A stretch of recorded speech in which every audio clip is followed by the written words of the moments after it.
Welcome, everybody, to MogTalk episode 202. Today is September 19th, 2020. If you guys haven't seen MogTalk before, it's a show based around the Final Fantasy XIV community discussing everything from Savage Raiding to Chocobo Racing and Final Fantasy XVI. Square Enix, just letting you know, we'll discuss that too. I'll be a part of that thing. Yeah, send me stuff. So, before we get into today's topic, which is going to be about the mentor system, I want you guys to know who's on the show so we can not be awkward just sitting here. We'll start going just kind of clockwise, I suppose. Sophie, could you tell everybody who you are? Oh, no, you made me go first. Okay. Hi, friends. I'm Sophie, or Spofie. I am the, not real person on the screen right now. I stream Final Fantasy 7 nights a week here on Twitch from 9 p.m. Eastern to 2 a.m. Eastern. Nice. And that's me. All right. Komi? Hi, my name is Komi, or as some people know me as Fandom's Light. I stream 5 to 6 days a week on Twitch, usually a lot of Final Fantasy XIV. And when we play Final Fantasy XIV, we usually run mentor roulettes and do the whole mentor system thing. So, okay, perfect. And then Ren Karigani, did I do that right? No, that's not me. Oh, well, did I get the wrong dude? Hey, everybody. I'm Lamatod. No, wait, that's not right. What's up? That's not right either. I'm Spof. Hi, everybody. I'm Frosty. I love PvP, and please fix the system, please. Final Fantasy 16, big hype. What a Final loser. Fantasy PvP rework. Nah, I'm Ren Karigani. I'm an endgame raider. I like to be goofy, nerdy, dorky, whatever. I stream 7 days a week, overnights. I'm always in UCOB. Chances are, if you see a streamer playing in that fight, you'll see me there. And I like to have a good time. Beautiful, beautiful. So, guys, to let you all know, again, we are talking about the mentor system. The mentor system in Final Fantasy XIV has had its share of criticism, but it does exist. And, my personal history with it was I was excited when it first came out years and years ago. At least it feels that way. And when I got into it, I saw a lot of issues with it, and I haven't really looked back since. And so I figured it's a good time to start looking at the current state of it and discussing people who are heavily involved with it, which we do have a plentiful people here on the show that are. So to let you know how involved they are, let's go ahead and have a discussion about your personal experiences with the mentor system, and we'll go in the exact same manner. So that means, Sophie, can you tell us your experience with the mentor system? Yeah, sure. So I don't even know when I became a mentor, honestly. I don't think it was like a conscious decision. I think I was just like playing the game how I normally do, and like I hit the requirements at some point. I never really used the novice network. I never really even associated the novice network with part of the mentor system, because for me, I don't even think I'm in it. I don't know if it automatically puts you in it. For me, the mentor system was when I unlocked Mentor Roulette. So a few years ago, after I unlocked the requirements for Mentor, I unlocked Mentor Roulette. And then I started doing that, and I noticed there was the achievement for doing 2,000 of them. So I started like doing it a lot, which really got me involved with like being excited about what Mentor Roulette was, and being excited about purposely being put into content with newer players and getting to like teach people ARR fights that like wouldn't organically happen otherwise and stuff like that. So that's what it's always meant to me. Okay. Komi, what's your personal experience with it? kind of similar. So when the mentor system first came out, I was just short of that really big like Lifer 1 achievement where you have to finish 2,000 instances to join. But I hit that really, really quickly after the system was released. I joined. I also didn't really participate in Novice Network because it quickly became not really used for what it was intended for, which I'm sure we'll talk about later. But I noticed that it came with its own roulette, but I didn't have it unlocked yet. So I went through and I was like, okay, what are all these things I'm missing? And it forced me to learn content that I may not have been comfortable running before, because I was a super casual player when I became a mentor, but I think it helped me to realize that, oh, I can now take this and then teach other people. And I was also in it for the mount at first. I would do like 10 or 15 mentor roulettes a day just to kind of add to my count. And doing that kind of made me love and hate the system at the same time. I like teaching new players older casual content. And it became more about, okay, well, I'm going to do this mentor roulette, and oh, great, here's a Realm Reborn Extreme, but I'm going to actually teach them and hopefully get them the clear that, they all queued up for. So. Okay. It's starting to sound like this evolves, or not evolves, mostly involves a lot of roulette, not as much as the Novice Network. But before we go into that, Rin, what's your experience? So, the Novice Network chat, I already qualified for the mentor status when it came out, so I joined. I'm like, okay, cool. I like the little crown. It reminds me of Sora from Kingdom Hearts, so great. Novice Network on Balmung was a roleplay central. It was not the most TOS friendly place, and it would be a lot of people who would give good advice and then get kicked from Novice Network by people who had bad advice. And usually the reason was like, well, I main this job, so your advice is wrong. Get out of here. And then they just keep doing it back and forth for a long time. It was really bad. So I eventually just stopped using the Novice Network because it was always clogged with information that wasn't helping players. So what I would do is spend a lot of time in, the hub or the new city states. And if you see a sprout, offer to help them. Or if you see a sprout in a dungeon, like, hey, is this your first time? Because much like these other two here, with Mentor Roulette, when you queue up with people, not everybody's necessarily queuing. Like, they don't know they're queuing to be mentored. They're just queuing for content, right? They're just queuing for something. Because the Mentor Roulette pretty much has everything except for endgame raids, which is weird. Because if you're a battle mentor, I feel like you should be qualified to be a raider and help people in that capacity. But it's not actually one of the requirements. So a lot of times you'll just find people that are in Novice Network or Mentor Roulettes that aren't knowledgeable even in the class that they're playing necessarily, but because they have the crown, that's where the the negative stigma and memes come about, where mentor, by the way. Yeah. So my experience has been off and on. I find more positivity helping people outside of the tools that Square Enix put into the game. So that's actually a funny statement, because even if you have people look for people who, I don't know, show these achievements like the Mentor crown or the Legend title or anything else, and you'll be like, Legend, by the way, or so, anytime that you have anything on your character that shows off a little something like it was earned, like, oh, by the way, it's so and so. For PvP, it would be Diamond Wolf, by the way, because that's the achievement for getting the top, right? And so, or Beta Wolf, by the way, that's the other one, which I don't know why the top rank stuff's called Beta Wolf, but it is. So the other thing to discuss here, which I heard kind of all three of you say, is that the Novice Network isn't really that great. So is there no moderation that really happens in the Novice Network? How does it turn into what it has now? I'm going to be honest. I have just stayed out of it since the beginning, so I probably don't have much to say on it. They probably have more to say.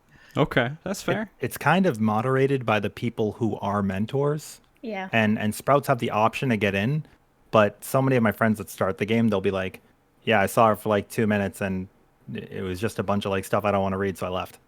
So okay. It kind of created and devolved immediately, and then Square Enix themselves don't put themselves in. I feel like if GMs were maybe an active part of that, it could steer it in a good direction. I think I don't want to have it be a blanket statement, though. I mean, it very well could be. It could depend on world, but from the sound of 3 people from 3 different data centers and worlds, it may all be kind of the same thing, where it's not really moderated unless the people in there want to moderate. But I feel like if you go into this chat trying to moderate all these people and be like, hey, one, this isn't what it's intended for, or what you're saying isn't helpful, I feel like that might just invite negative discourse in the channel itself.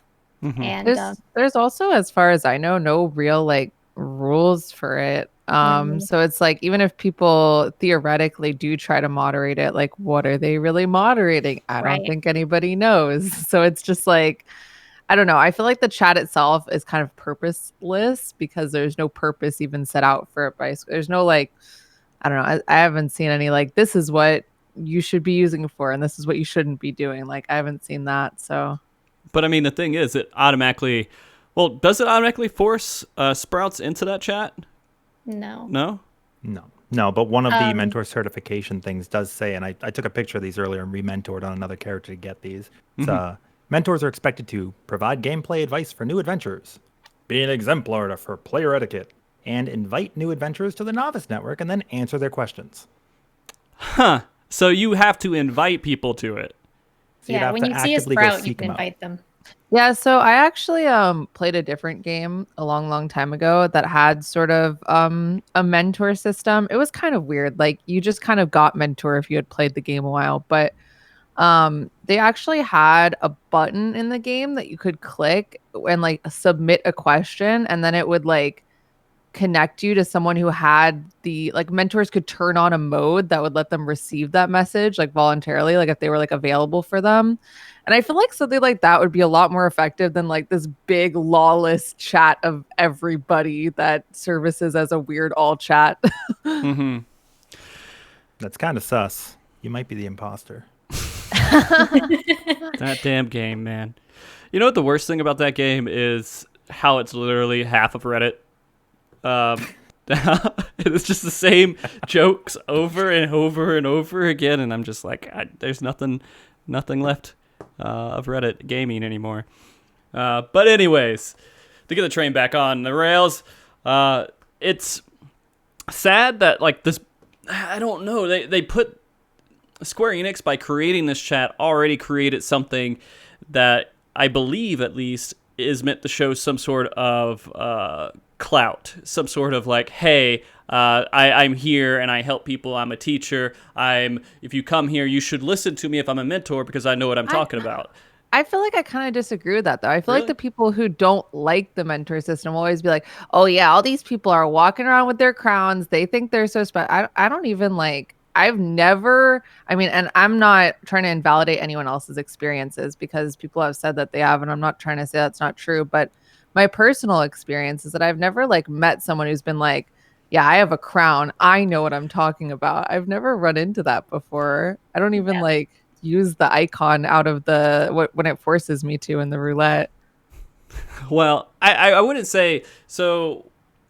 I think the issue comes from people who don't really say those things, but they I don't know, have a way of behaving that's associated with that.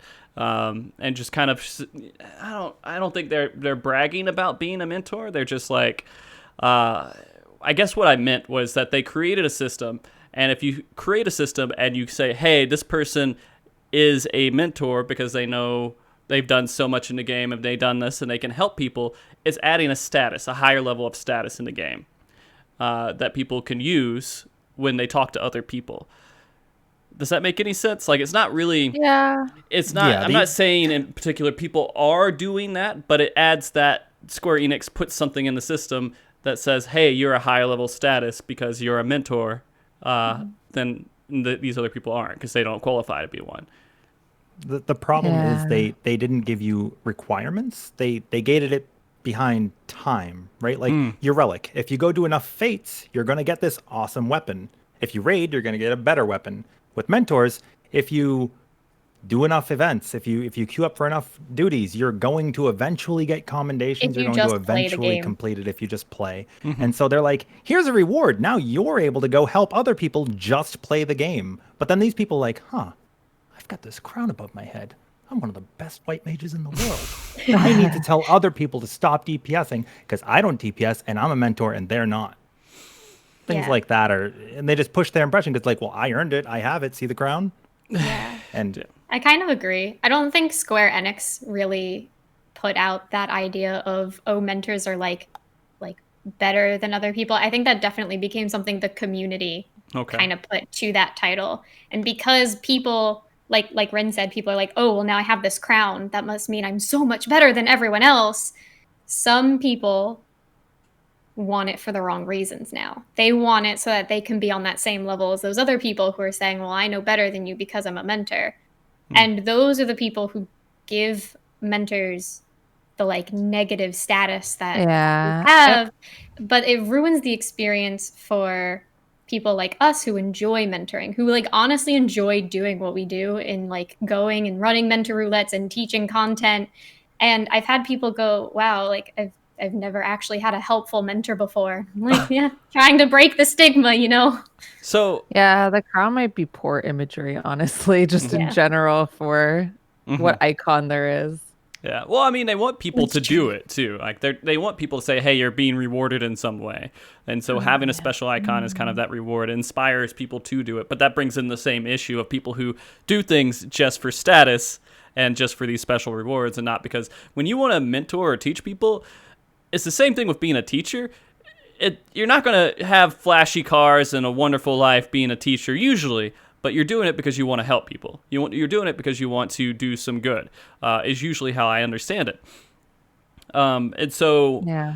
when Square Enix implemented the mentor system, what was their intentions? What did they want to do? They wanted to help people, right? They wanted people to have some way of learning about the game and making it through the game in light of what they didn't have. They didn't have something, so they couldn't always fill every little gap and tell everyone exactly how to play the game. But people in the community, they evolve and they should be able to do that. I'm assuming that's what their intention was when they created the mentor system. They should have never given them out. They should have never given them out reward. Oh, okay. Or tombstones. I'll be honest, You I shouldn't be became a rewarded mentor with for the in-game mount. weekly card. Don't give any of that. I don't Don't give any of know. I feel like I like the mount because I feel like you really do have to be dedicated to it to get the mount. I mean, trust me, I've seen really bad mentors who will like want the mount so badly that they'll just leave any long instance they get into. But like the majority of people that are going to commit the time, like I've mathed out, and on average, it takes like hundreds of hours of gameplay to even like get close to the mount. And it's not something that people will just go in and be like, yeah, I'm gonna get the mount. Like it's a real life commitment.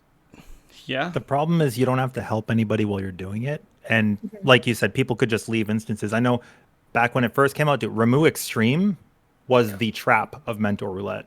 Yeah, I It think still I is. think people should lose mentorship if they're like if If they're you leave one constantly too many leaving. instances or something, yeah. Roulettes, yeah. I don't think you should be able to leave if you queue up. If they could find a way to disable lever from that, For that would be great. mentors, yeah, unless someone else specifically for the leaves. mentor. So, Unless it's a vote abandon. Yeah, or other, yeah. I would agree with that, honestly. Like, if you're queuing for mentor, like, you shouldn't have the ability, because 100%, if people get, like, tight and extreme, I'll see them leave, or I'll be, because it'll queue multiple mentors in, and I'll be in there with another mentor, and things aren't going well, and then they'll leave, and I'll be like, oh, no. I just got Ifrit Extreme, like, the other day, and, like, 4 people left. 4 people just up and quit. And I could have left and avoided the penalty, but I stuck around because I was like, I don't know how many of these people are new. We filled up, we ran the content, and we got it was only 2 people that had their clear. The rest of us, I assume, were probably all mentors because no one just queues for a Realm Reborn Extreme unless you're new. So I assume the others were all mentors and people just dipped because, oh, it's extreme content. No one wants to actually teach it. I mean, that's a good point. If you, like you guys were talking about with the mount and everything else, it is nice to have these little carrots on the stick to go for, to encourage people to get into it, but then you only get the people who want to get in there for those things, and they literally don't give a crap about any of the responsibilities of mentorship, which is against what I assume Square Enix wanted to do with the system. But, I mean, we can't really know. We could just assume that they wanted to put it in there, so... because there was an issue, right? There was an issue, and I think there is still an issue with people who start playing the game and they're lost and they're confused and they don't know what to do because it's overwhelming. I mean, this is a typical MMO in some regard, but there are a lot of things that make Final Fantasy XIV special, and it can get kind of overwhelming. When I first started playing this game, it definitely was overwhelming. I was overwhelmed just by the story. I was like, what the hell is even going on? I don't understand anything that's happening. I didn't really understand the job system, the class system, all these different things. But you don't also want to spell all of it out completely because then it makes it a boring game because you have a tutorial every 5 steps. Right. Yes. So the mentor system, I assume, was supposed to kind of maybe solve that, and people who are looking for help can ask people for help in these different things. But without any kind of moderation, it just turns into a Baron's chat, like people were saying. Yeah, I mean, talking about making the game like the stuff that you don't necessarily understand when you first start the game, I agree that if they just like added more tutorials, it would just kind of take away even more from like people's experience. But at the end of the day, like I feel like they need better tutorials on how to get in touch with people that you can talk to, right? Like I feel like the mentor system itself doesn't really have a tutorial, and if people were able to interact with like people who wanted to help them more and like get introduced to the game that way and like have that like human connection, like that's like the joy of like playing an MMO in the first place for a lot of people. Well, I know not everyone, but the issue I'll say with that is that they're like, hey, this is how you get into getting into the novice network. Yeah, and what today is problematic. Yeah. And so the only other way is that they would have to connect to players who say, yeah, people can message me if they want to. Maybe that should be it, right? Maybe you should say, hey, random message, I need to send this to somebody who is a battle mentor about, and then here's my question. And then it just randomly sends it out to someone in a queue for people who are willing to accept these questions. Then maybe instead of being a sprout when you create your character, you opt into it rather than opt out of it. Kind of a situation. Maybe so. Yeah, you can say, hey, is this your first time? You can use the sprout system, and we have active players in the community who are willing to help you. The novice network, I don't think should exist unless if there's GM moderation over it, to be honest with you. I agree. And there's only so much they can do before it's up to the players, and the players kind of just neglected it a lot, and that sucks. But I also think when the mentor system came out, they definitely, like, queues eventually die for lower content, right? So I think this was their way of, like, experienced players will queue and new players will get to keep playing our game, where we have 116 fetch quests before you can start doing any sort of end game content. I mean, you know, there were so many hands and so many baskets back then. I mean, you remember like a Realm Reborn PvP where it was just, if you had a black mage, you could sleep the whole team for like 10 minutes. Oh boy, so many different systems that they tried. Those were days. A lot of people will say those were the good days. But yeah, no, I get you. Actually, they say Heaven's Ward PvP. That's the one that was the good days. I liked Heaven's Ward PvP until One Elm turned off my Blood of the Dragon, and then I couldn't jump. One Elm punch everything. All right, anyways, not PvP show. We'll go back. Only 2 people care about what we're talking about right now, Ren. So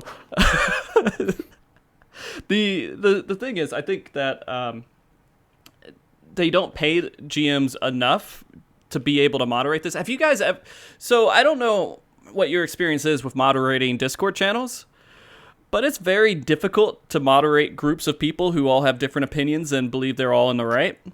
Yep. And I think that's the 100%. same thing that would be applied to the novice network, is that these GMs would have to be basically moderating a Discord channel for people who all kind of believe they are right in some way when they're saying something. Because Final Fantasy XIV has a very large scope of opinions about what is right and what's wrong, especially when it comes to playing the game in any fashion at all. It's also important to say that there's no right okay, sometimes there is a right answer, but a lot of times there isn't one right answer. So there might be 2 people who have different opinions and they're both like valid. I think it's way more about how people express their opinions, you know? So yeah, and then you're moderating people on their personality and how they express themselves, which is probably a good thing if you're trying to be someone who wears a crown on your head and says, hey, I'm a mentor and my goal is to help people. I don't think that's really people don't understand what that means when you're like, hey, I am here to help people.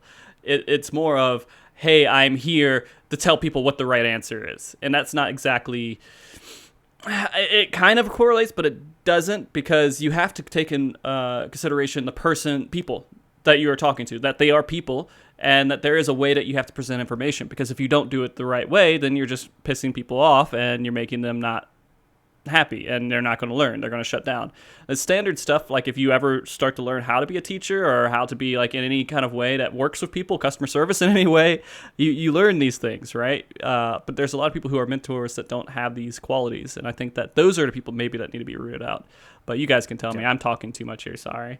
Well, you don't want to belittle people. You also don't want to be like, okay, this is easy, you should know this, because then, you know, what's easy to one might not be easy to some. You also can't downplay people, because what if somebody has a disability with their learning, or what if they just don't get it? What if somebody's a visual learner, an auditory learner, and there's all these things that you have to take into consideration. Also, Like if they're talking about raid, maybe they're in a static, maybe they party finder. Those are two way different mentalities, right? Then you got like PvP mentors. You have crafting mentors, which is weird because the system's now very, very simple. So it's hard to, how do you teach somebody how to craft if it's like you walk up to somebody crafting like, hey, do you need a hand with that?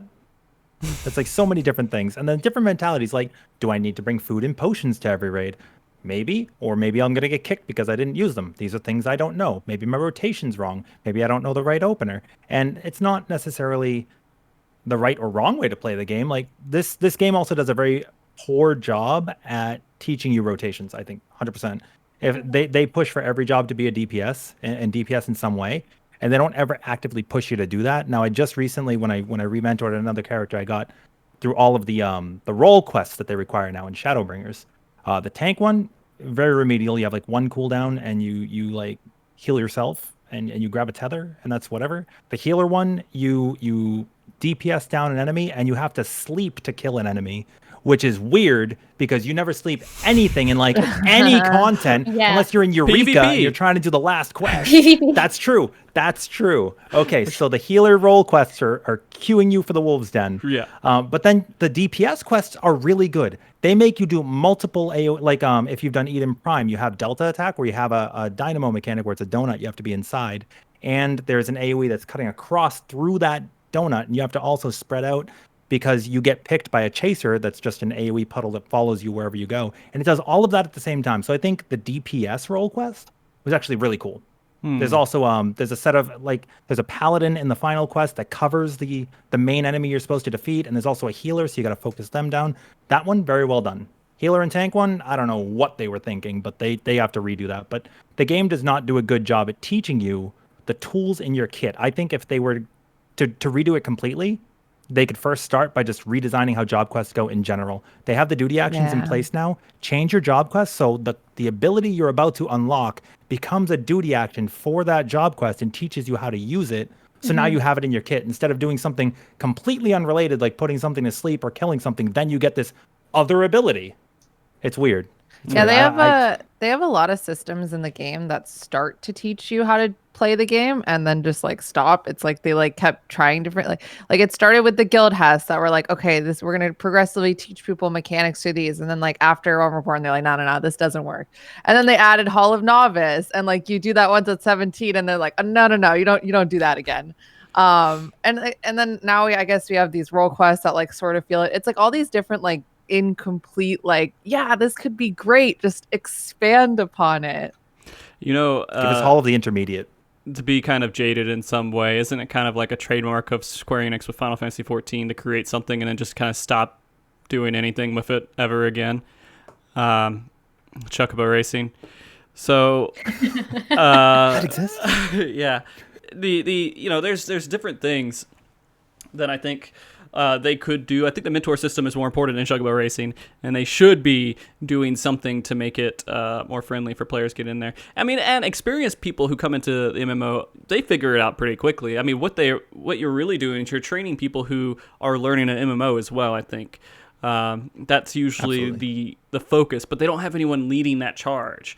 And are they going to assign someone? They're going to pay someone like a salary to moderate mentors and make sure that they stay in line. And then when you're doing this, you're having people develop these skill sets and work for you in the game for what? For just out of their goodwill, which is, I think, what the mentor system's supposed to be. It's just people are doing it out of their goodwill, and that's why they don't want to be too heavy-handed about it. But I mean, maybe the clout that comes with it too is a big deal.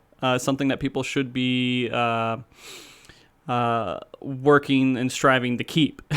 Although we say that in like a negative light, but I mean that's truly why some people do it, is so that they get recognized at some point. If people are going to be recognized for being a mentor, then make them. Does anybody get recognized positively for being a mentor? Because not right now. I don't think that exists. I think the closest system we have to that is actually the balance, right? The Discord that has mentors of each job role, and it gets both positive and negative opinions on it based on people's opinions of whether it's a meme or not. But it's a much better system than what Square Enix put in place. But people are running actively making guides, and yes, it's player created and driven, which I believe it might not even exist technically if the mentor system was a lot better from the get-go. But that is neither here nor there. The fact is that we have better systems put in place by players, and I think if Square Enix wanted to make it better, they could take examples from all these. You have so many streamers that'll teach people, in game. Yeah, you have Spofie, you have Komi, you have Lamatod's always there overnight, every single night, helping people in Savage raids, and in some way, shape, or form, he'll work through rotations with them. And you have people that upload YouTube videos and stuff. I mean, what next week's show is June Bob, right, on Savage Gods, and he does an amazing job. This guy knows my Amazing content. But yeah, Big no, fan. yeah. June Bob's awesome.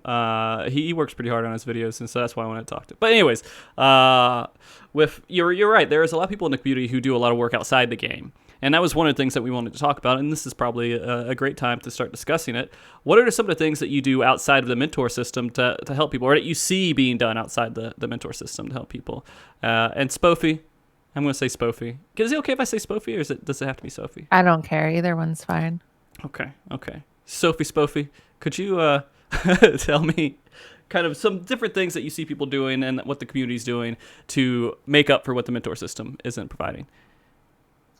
Yeah, I mean, I think it does manifest itself a lot in outside content. Like a lot of what Rin was saying really captures YouTube videos, streams, Discords, all the things that happen outside of the game.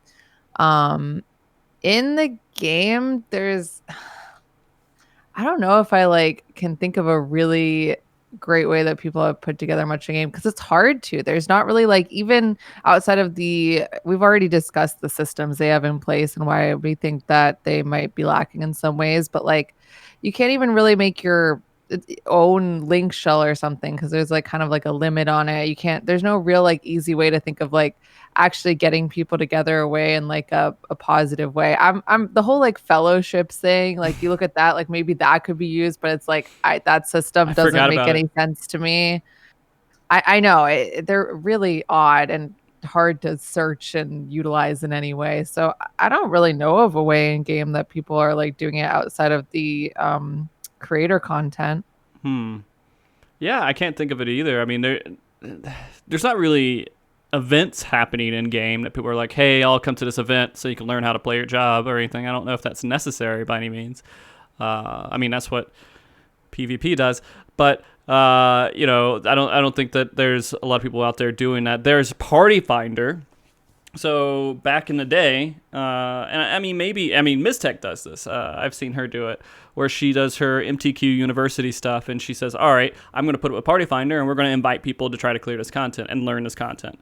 So I think that would probably be the closest thing I've seen, is that people purposely making a Party Finder to teach people. Mm-hmm. Yeah, I think a lot of streamers do that over the past few months with the Unending Coil of Bahamut. I say anybody that wants to try Ultimate should get their hands or feet wet or whatever they want to do, step into the ring, because a lot of people will be like, how do I start doing content? I'm like, let's go do this, because then now say you have somebody who's never raided before, right? Mm-hmm. And I've taken something like 100 people in the past since COVID hit into the fight, no experience necessary, and just teach them and put up Party Finder, just have anybody join. And the idea, Komi was one of them. The idea is, if you've never raided before and now you step foot into the ring of the hardest fight in the game, it kind of shakes the nerves a little bit for them to step into any other content. Mm-hmm. But this is, again, a player-driven thing. I know also, we're on NA data centers, right? But I've seen on Elemental, when tiers come out, they'll do phase parties, right? Specifically to learn this phase of a fight. Mm-hmm. And that's not something the NA community really does. I think a lot of the community over here are kind of entitled, where they think their time is extremely valuable and others aren't, so they don't spend the time to get people caught up.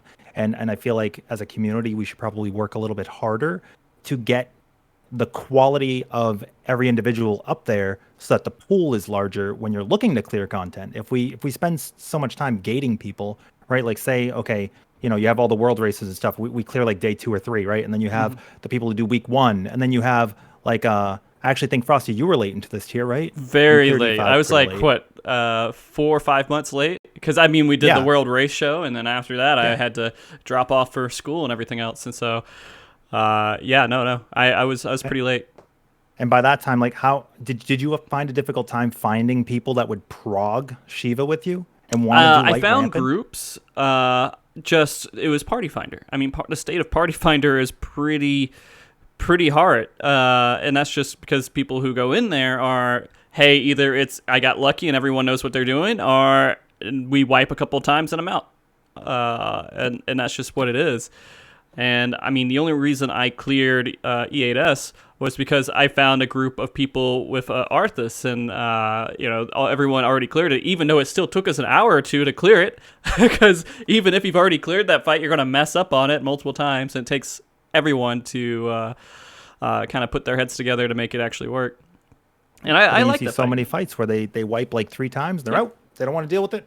They're done, and it's never their fault. But I mean, at the same time, that's hard.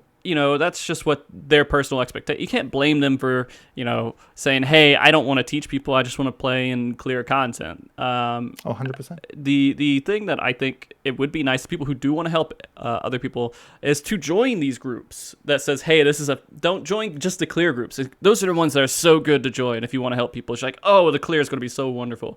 You got to join the early prog groups too. Join the learning groups. Yes. Yeah. Or start them. That's where I think. Yeah, or start them yourself. This is the problem where Mentor Roulette doesn't have like savage fights in it, and that's an issue. So I think it's up to us. Anybody who is a mentor, anybody who wants to teach in general, we should take it upon ourselves. You could start at week 1, you could start at week 30. It doesn't matter. Just get in there, do learning parties, teach people, and just help grow the community, because it's really up to us at this point. It would be interesting to see them do Savage Mentor Roulettes, but I don't know how that would work since it's all done in Party Finder and we don't use Duty Finder for Savage. But part of me wishes they would add old Savage content. I mean, I haven't done them myself. I'm going to be completely honest. I don't know how old Savage content works. Eden was the first time I ever actually went into endgame raiding, because I had people like Rin, I had people like Lama Todd who were like, just do it. Like, just go in there. Stop being scared of it and just go for it. And I finally did. And I found, my first static ever. And I started running content and I started clearing it. And it made me feel better as a casual player playing the game. Like, I still consider myself super casual. I don't, you don't have to be hardcore to clear content. Hardcore stuff at all. And part of that is, I want to learn. Like, I want to have people teach me content. And I think Mentor Roulette, in not having like the really, really hard Savage content in it, takes away a bunch of people who are actively willing to like learn from people. Because like, I can run a Mentor Roulette and I can get let me just throw the worst one out there. I can get Arum Vale, right? Or I can get the 1,000 Maws of Todorak. And there could be new people in there, but like, it's casual content. And if people are new, they may not want someone to tell them everything. They may want to do it blind, because if they do it blind, then they get to learn, firsthand themselves. Oh, I died because of this thing. They'll remember it for next time.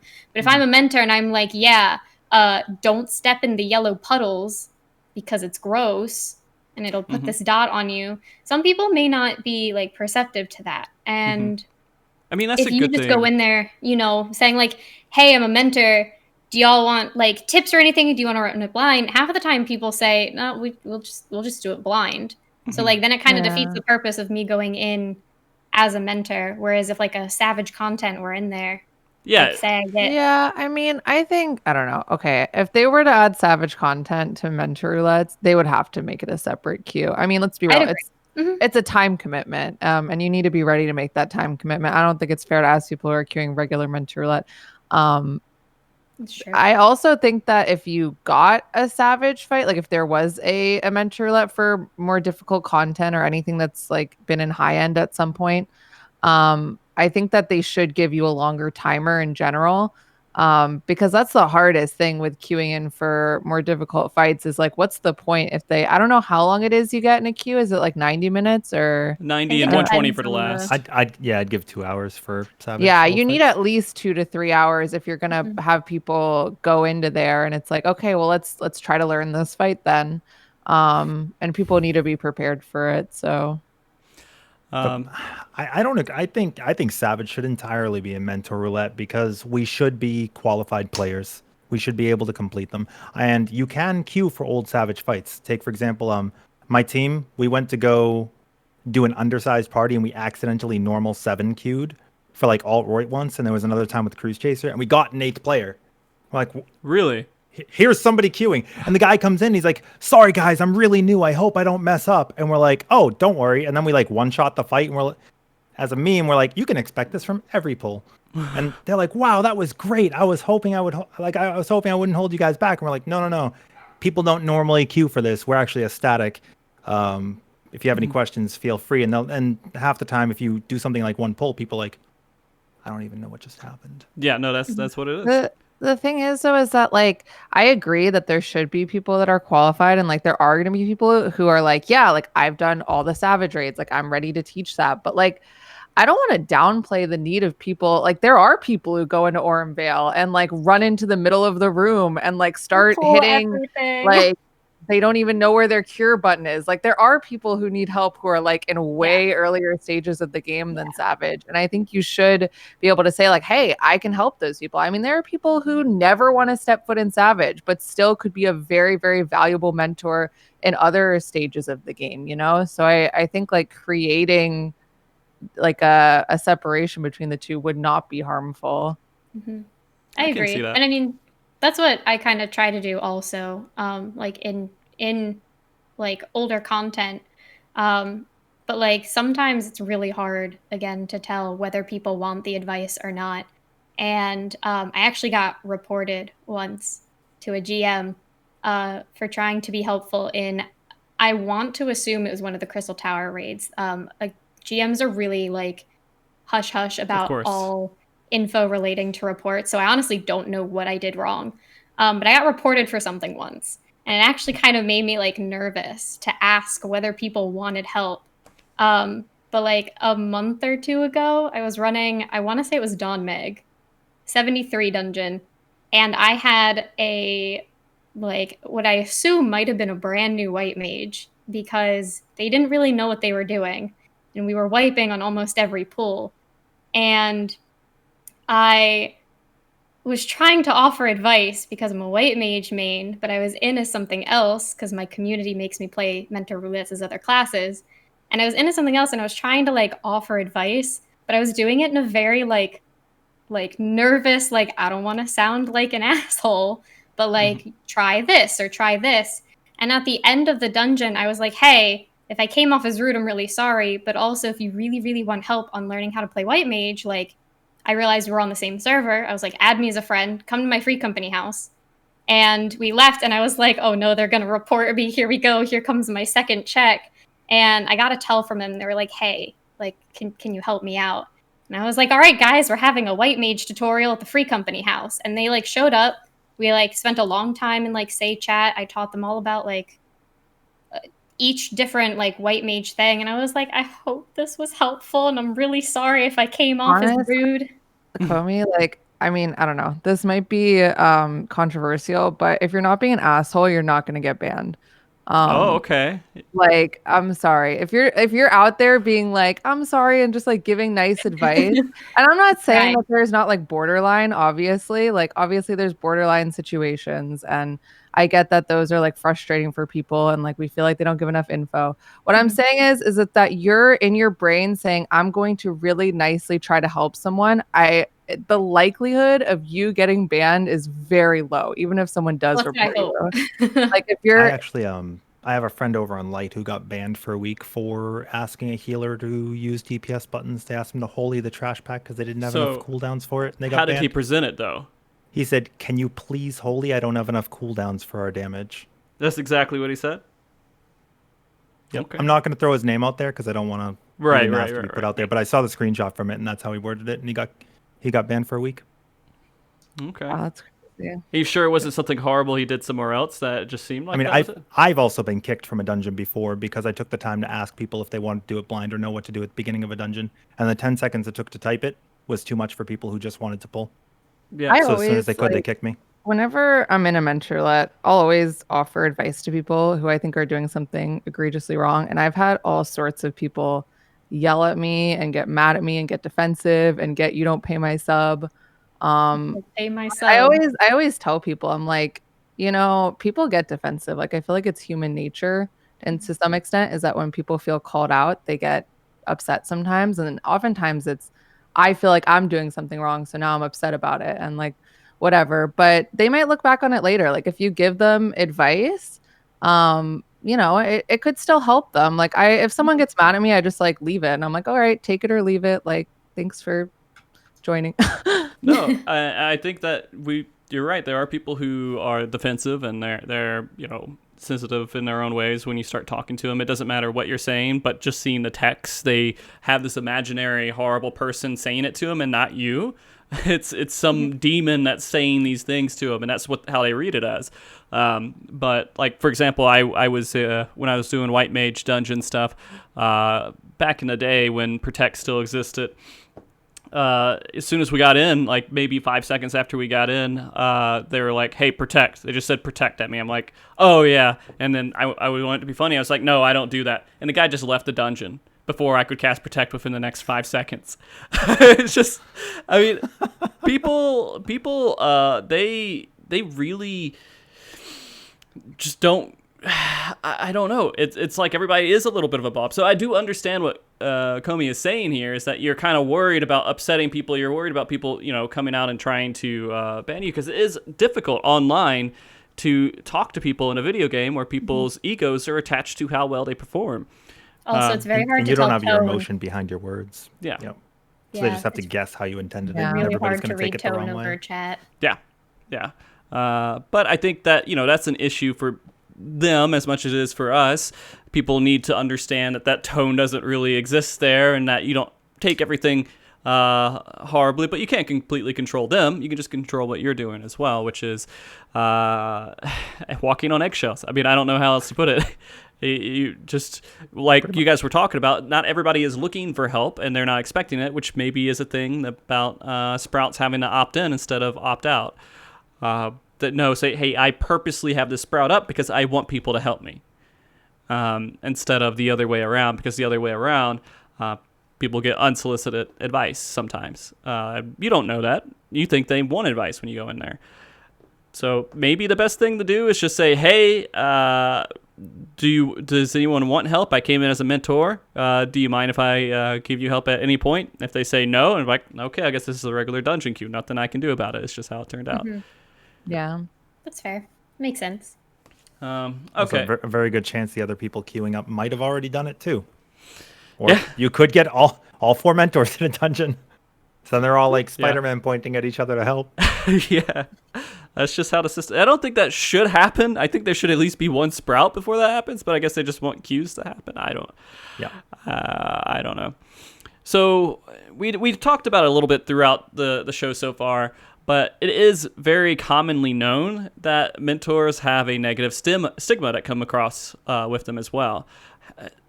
Is this all because of the novice chat? Or, I mean, what are the examples that make this happen? How are people who have the mentor status making mentors have a bad name? I think they have a stigma about them. They kind of walk around like they're on a pedestal a little bit. And then from the other side too, people who aren't mentors, like say you queued up for something and you don't have the mentor status, right? And you see somebody with the mentor and they try helping somebody and telling them what to do, and then the mentor is the first one to die, everybody's going to be looking at them. They're like, oh, that mentor just died. They just made a mistake after they tried to help the other person. They don't know what they're doing, as if people have to play perfectly, which they don't. Right, People die all the time, but there's a stigma from both directions that only makes it worse. Mm-hmm. Okay. So you think it's the expectations that we have for mentors, and also the, maybe some mentors themselves saying the wrong thing in the wrong way, and people do the whole mentor by the way thing. Okay. So I think it's a mix of created expectations from the lax system for requirements. If there was actually like some sort of proof, like maybe you don't have to have Savage in the mentor roulette, but if you required people to do some sort of end game rating that required them to do, because you could very much get mentor roulette right now, right? Like you could be a healer that never DPSs and get mentor status. But if they had some sort of requirement that showed that they proved themselves in some way, maybe the expectations wouldn't be as critical. Psychological test. Well, there was a game I used to play a long time ago called Tibia, and there was a tutor system in that. This is a long time ago. This is like I played 1996. Tibia when they had one server. I No, know you that game. didn't. I did. I ran around that- and I tried to petition to be a snowman in the game. I remember that game very well. It was awesome, and it was like player created towns, and there was like PvP. If you killed people, so you can many get banned people. and stuff. It was really, really great. But in that game, the tutor system required you to pass a test, and if you got even one question of proficiency wrong, you could not take the test again for 30 days. And you could only be a tutor in that game if you passed every question. It went from proficiency to player etiquette to how would you handle this to would you report this name to should this be bannable. So it really made you know your stuff about the game. That hit me hard, and man. We don't really have that. I was a mentor in that game. I spent so many years on that game. So many years. There's no level cap. That game was so stupid. No, and if you died, you lost 10% of the total experience you had gained from level 1, and you got logged out. Yeah. Oh god, we need to have some discussions off stream about that game because that was a big part of my life too. When I was 12 and 13, that was my life. That game was. That's where I learned Portuguese. Oh yeah, you killed if you got killed if someone said BR and you didn't respond to him properly. You got killed sometimes. Sim, first word I learned. Yep, I'm going the other way. But yeah, like you were saying, there was actually a test, and that was actually moderated by GMs too. Like they were like, "Hey, these people are here, and they are." I think they called them helpers. What did they call them? So they were tutors, and then the actual game masters were game masters hired, and then the mentor help. It was a help channel. It was called Help, and the GMs would monitor to make sure that people that were tutored were actively helping, and if you weren't, you were revoked. Yeah, and I remember that. Clearly, because I tried to help people. I created a guild in that game called Helpful Society, I think, and then that's all we did. We went around and we tried to help people, and so I have a lot of roots with wanting to mentor, and that's why when it came to Final Fantasy 14, I was like, this is cool. This is something I want to do because I think that if it's done right, it could be a way that I can help other people. Back in ARR, I used to do T9 parties, and I would just, if I didn't have anybody with me, I would just say very start, or I would say this phase, or that's what I'd call it in the party finder, and just find people who would join it that were at that phase. I wouldn't always be a clear party, and I would try to help people clear. That was a long time ago though, but and so I was excited when I saw this mentor system, and then of course it turned into what it was. And it would be, I just don't know. I don't know the financial situation. I don't know all the logistics and everything behind how Final Fantasy 14 does it. But I do think if they had people who were hired to oversee this stuff, we would have a really strong system in the game. But then what happens when someone mentions ACT, right? You kind of have to say there's no mention of third-party programs. It has to be a legal document of 60 pages of what you can and can't do in the game in order for it to... for you to be a mentor, because they're very clear about, hey, we want people to be happy playing this game. We don't want people to be upset. We don't want to add to any kind of cyberbullying. We don't do any of that stuff, which, we see these examples all the time where people get banned for saying the wrong thing the wrong way. But that being said, we were talking about the negative stigma with mentors. Do you think that tell me some situations that mentors actually add to this negative stigma by what they do. For example, does someone come into a mentor roulette and they're like, hey, you're doing this wrong, your DPS is bad, and everything else when they join this mentor roulette? Do you see people actually doing that, or most people who are doing mentor roulettes are usually trying to walk on eggshells? Most of the time when I see a mentor that frustrates me in mentor roulette, it's when they come in, get tight and extreme, say, why the hell would you queue for this in Duty Finder, you dumbasses, and then they leave. Is that what they say, really? Yes, that happens all the time. Yeah. I say that sometimes, but I don't leave. I do go, hey, just a heads up, just so you know, a lot of people don't normally queue for this in Duty Finder. You go to Party Finder and you find groups to do it, and most people like to do it unsynced. But hey, since we're here, let's get it clear. But I'm also that person who's like, guys... Should they just remove extremes? You would think because we're here, but that's the thing is like I feel like when people queue for those extremes and get it with a mentor and stuff, it is the most organic experience of how that old content used to be. I think it's really special actually. And like I know people often tell me on my stream, they're like, why don't you encourage these people to do it unsynced? And I'm like, well, because we're here, we're doing it, we're having fun. I feel like it's better that they queued in Duty Finder because they got to clear it with like all these other people that hadn't done it either. I agree. I usually I say, let's do it. If our timer starts to run out and we're still not there, I'm going to put myself up in Party Finder. Anyone who still wants to run this and get a clear, because a lot of people are just like, oh, well, it's in my duty list. I just want the clear. So some people don't care about mechanics. The ones who do, though, I'm like, all right, I'll be in Party Finder. As soon as we all leave, just look for it. Join it. We'll go back in. We'll do it synced again if you want to, but if you just want the clear, we can do it unsynced and be done in 5 seconds. And like, I agree with Sophie. I think that when you actually stick around with a group of 6 or even 7 people, if you're the only mentor and you have 7 people who are brand new babies to little baby in a Realm Reborn extreme, and they're like, no, we want to learn the content. It actually makes for some of the most fun in Final Fantasy XIV. It's kind of like what I imagine how Rin feels when he teaches brand new babies how to run UCOB.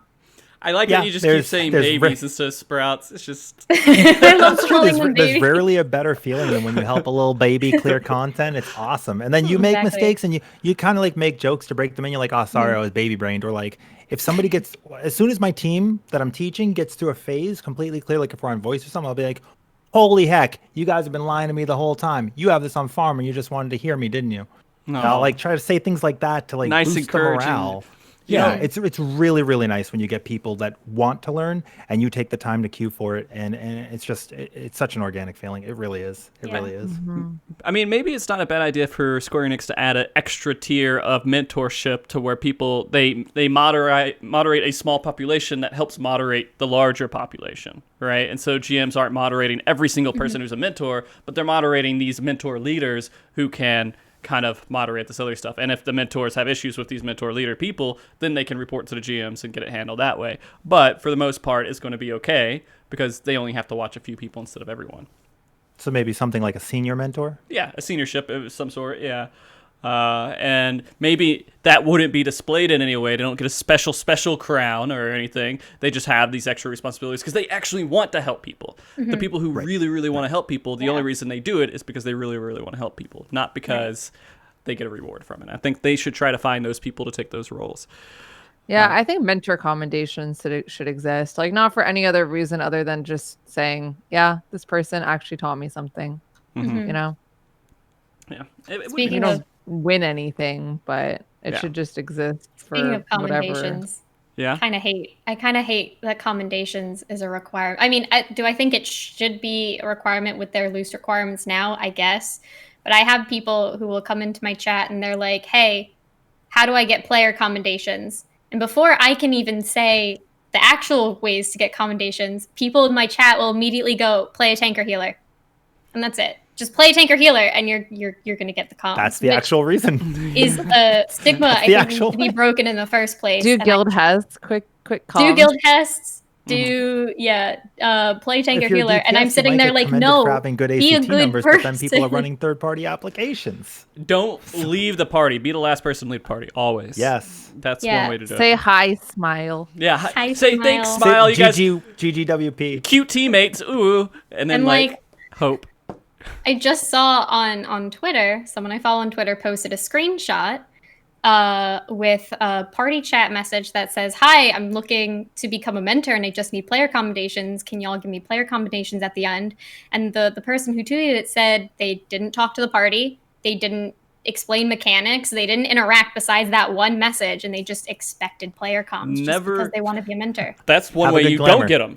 Don't ask for commentations because that makes me not want to give it. So. Be a good person. Say hi and actually try and talk with your party. Sometimes you get parties that no one wants to chat, and like that happens. That's okay. But like, if people say hello back. You know, ask them how they're doing. Engage with them, and Just be a good be a person. decent person. Have Be your a name decent show up. being. That's pretty much how it goes. Be a decent person and don't die. Like, be proficient. Like, if you pull your weight Yeah. and you make people feel happy that they were there, you're probably going to get a commendation. That's why people come in and they groan. They're like, oh, now you need 1,500 comms to be a mentor. And I'm like, good. 300 wasn't enough to begin with. Yeah.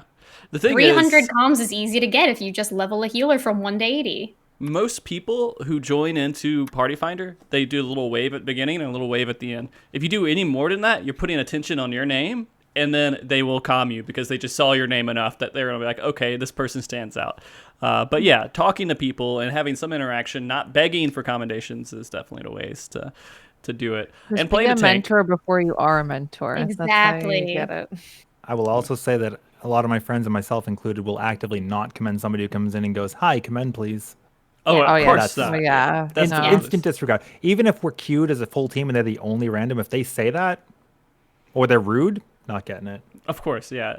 I wish I could do anti-commendation sometimes. Like I say, I want to do negative commendation to this person, take away from his commendation. Yeah, like I don't need to report this person. They didn't do anything so super terrible that it requires a report. But like, hey, they really weren't. Their Downvote They button. weren't glam the best is thing. not good. Negative commendation. That's Also, true. It maybe would they're need getting to my be- commendation because it's my 5th dungeon to commend and I need it for the weekly roulette for the challenge log. True. That's That's- usually why yeah. people get it, yeah. But no, I actually make a point, like at the end, I'm like, let me commendate the DPS, unless if the healer or tank were like exceptional, amazing, the DPS are Exactly. going to get it because I just need to even it out. You're like, That- oh wow, that's it. this went by pretty quickly. Here you go, take it, Bard. Yeah, although the healer is usually the reason why it goes back quickly, if it goes back quickly, because they do the extra DPS. But anyways, yeah. It's true. Don't call me out like this. I think that there are a lot of different things that Square Enix can do to adjust all this different stuff and Yeah. help the system. Brought that fucking Tibia stuff back to my head, man. Like it's just like The nice thing about Tibia too, and this is actually something I think would be good for this game too. If you have mentor on one character, you should just be able to get it on every character. Yeah. You've already proven that you know how to do it. Why should you have to do 1,500 commends on It should be 6 different global. characters? Yeah. I would understand running all the content again to re-unlock the roulette, but like I have alts on the other 2 data centers, but most of my content is just running mentor roulette, so I don't feel like I log on to those alts as much because like I don't know. I You can't can't do run the enough content that content I'm on used each to character to doing. get that many commendations, like Yeah. in that many instances. mhm. Sometimes you have a primal alt because you raid with a team. Yeah. And like the commendations probably wouldn't even be my biggest hurdle on the alts. It's the 2,000 queued instances you have to accomplish. Yeah, that's as true. well. You can get more than one commendation per instance. So yeah, I guess if we're going to talk about some of roulette in general, we were talking about a little bit. Do you guys think that maybe anything that's like remotely very challenging or like extremes and this stuff should just be removed from mental roulette? Because, or at least put into a separate category completely, where Where do hey, you draw the line? extremes and savage. I would I think that would think be the I think line. extremes is a good line because you can very reasonably complete an extreme in 60 minutes. Yep. And I think like there should be a regular mentor roulette where you're committing to essentially an hour's worth of content, and then like a savage or plus mentor roulette where you're saying like I'm going to go into harder content and commit more time. Well, I don't know. Extremes, it's not. It's weird, right? You have to. I feel like difficulty's scaled. I think so. Frosty, you rated Gordius, right? Yeah. So I remember. think you might be able to agree. Like the first 2 floors were easier than Thornton. Thornton was like the stepping stone to get people into Living Liquid. So why is Thornton going to be something in the mentor roulette, but the first floor is not? I do think. The difficulty scaling's a little weird. I think that you should separate extreme and savage into its own little advanced or hardcore roulette or whatever mental roulette, and then have everything else below it, because everything else you can do with half the party dead. And That's if true. if and you it's can, like no enrages on normal modes and stuff. yeah, so. yeah. I mean, if I don't know if you need to separate older extremes. I would like to see them add current Shadowbringers extremes to mentor roulette, but if you were talking about separating, that might be the fine line to separate, because it's currently still kind of like end game content. Mhm. Because what they don't add is they don't add savage content, and they don't add end game extremes. Like that's what doesn't get added to Mentor Roulette. Once the next expansion comes out, all of those extremes now get, swept into Mentor Roulette. But like, I feel like a lot of people, especially new players, if they buy jump books and they just play through Shadowbringers really quick, well, now they want to run Titania or Innocence. And like, I think while there are still groups in Party Finder you can join to learn, I think having mentors doing that as well would be really, really cool. Mm-hmm. I feel the same way about the old Savage raids, though. I think if somebody wanted to experience, like, Creator was not very difficult by any measure. But so I mean, it takes time, right? Right. It does take time. But there are some fights, like, let's take Deltascape. The first turn, Alt-Roit, was literally the same as normal mode without AoE indicators. There are certain fights that are just really easy. Yeah. So I think absolutely having, I don't know. I think having an old Savage Roulette would be good for mentors. I think that'd be decent. Yeah. I mean, or at least making, I don't know, like have mentors clear the Savages to be able to do it. Maybe it doesn't have to be in the Roulette, just have that there. But then you could have a separate, I don't know. If I was going to do a separate Savage Roulette, I would probably put Extreme Trials with it, because certain things like Sephiroth, Thornton, even Seed of Sacrifice now, they're like harder than a lot of the Savage fights. Actually, now that I'm starting to think about it, for Duty Finder and Savage don't really exist, right? I mean, it happens, but it doesn't really exist. It wouldn't be a bad idea to have Savage mentors in some way once they clear all the fights to just queue up for a Savage Roulette, for Mentor Savage Roulette, and then other people join into this Savage Mentor Roulette, and there's no expectations. It's all like, hey, we're going in and just going to do whatever. This is what it's for, is to touch the fight. Because I can't find that. You have to make sure that there is no expectation, though. Yeah, I mean... unironically, I thought that's what they did when the practice system first came out. I thought it was to practice phases, with Raid not Finder. To queue up for if you've already cleared it for the week. Yeah, I thought it was actually going to be a practice. And I was all for it. I was like, this is great. This is awesome. We're going to get people, here's some phase 1 practice, here's some phase 2 practice. And then they're like, you got to queue for this if you're already cleared. And that's a little weird. But it would be great if there was a system where you could queue up for Savage and people know, like, there's some roulettes where it'll be like, okay, this many people are queuing for this right now, something like that, and then you could see, okay, it's actually active. Let's go for this. Yeah, I think it would be a good system. I think if because there are a lot of people who want to just help people clear, just to help them clear. I mean, and you get no loot. That's the big thing, right? You don't really get the loot that you want. You get a token. But if people are willing to do that, there's so many people who stream, for one, that want to just do Savage content and get clears or try to just help people with it. Yeah, exactly. And so that's a lot of their content. And if you could just hit a Q button and you could find groups that were trying to progress on fights and help them, and then you may have 7 people who have already cleared and 1 person who needs to clear. But that's perfectly fine because, I mean, that's what people are looking for anyways. So I don't know. You can't separate it too much, because once you do that, then the queues just don't exist. Right. Yeah. And then somebody's going to be upset. Yeah. Either this piece of hard content's part of this easy stuff, or this piece of easy content's in this hard part. You can't satisfy everybody. Especially when there's, 20 million players. Yeah, there's a lot. And when you get like 1 new player with 7 experienced players, that can also be good, because then that new player gets to see how a well-oiled machine operates. True. Obviously, strats may be different and stuff, but it's a good experience. Yeah.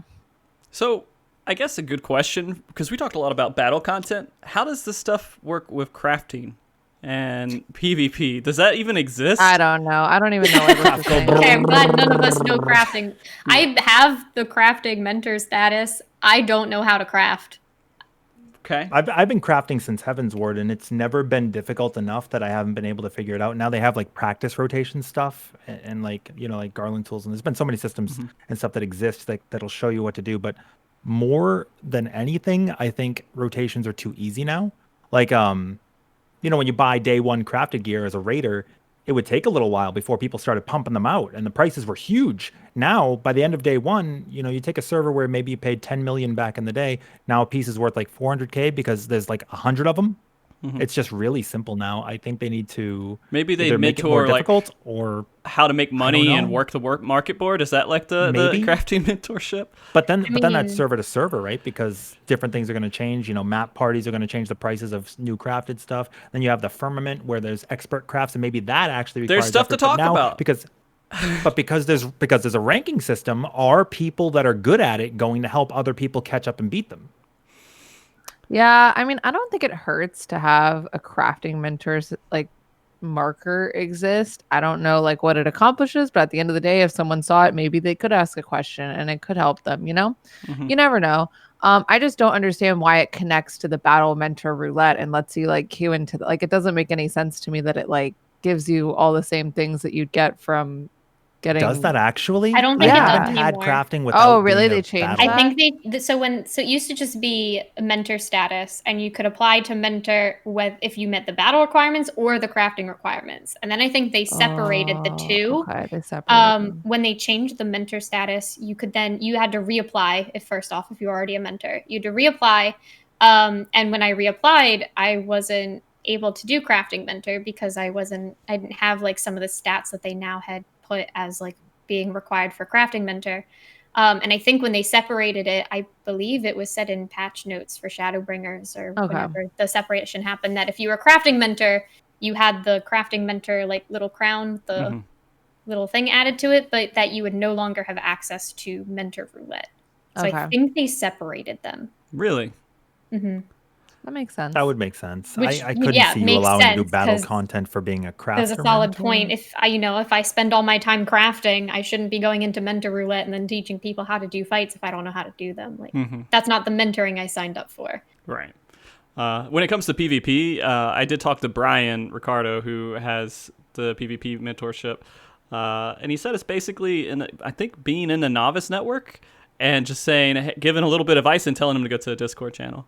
Is That's pretty PvP a much. mentor? That's a thing? Yeah, there's a PvP mentor. Yeah. But there's no Uh, chat in PvP. And if you spam something 10 times to pick up medals, you could be reported for spamming.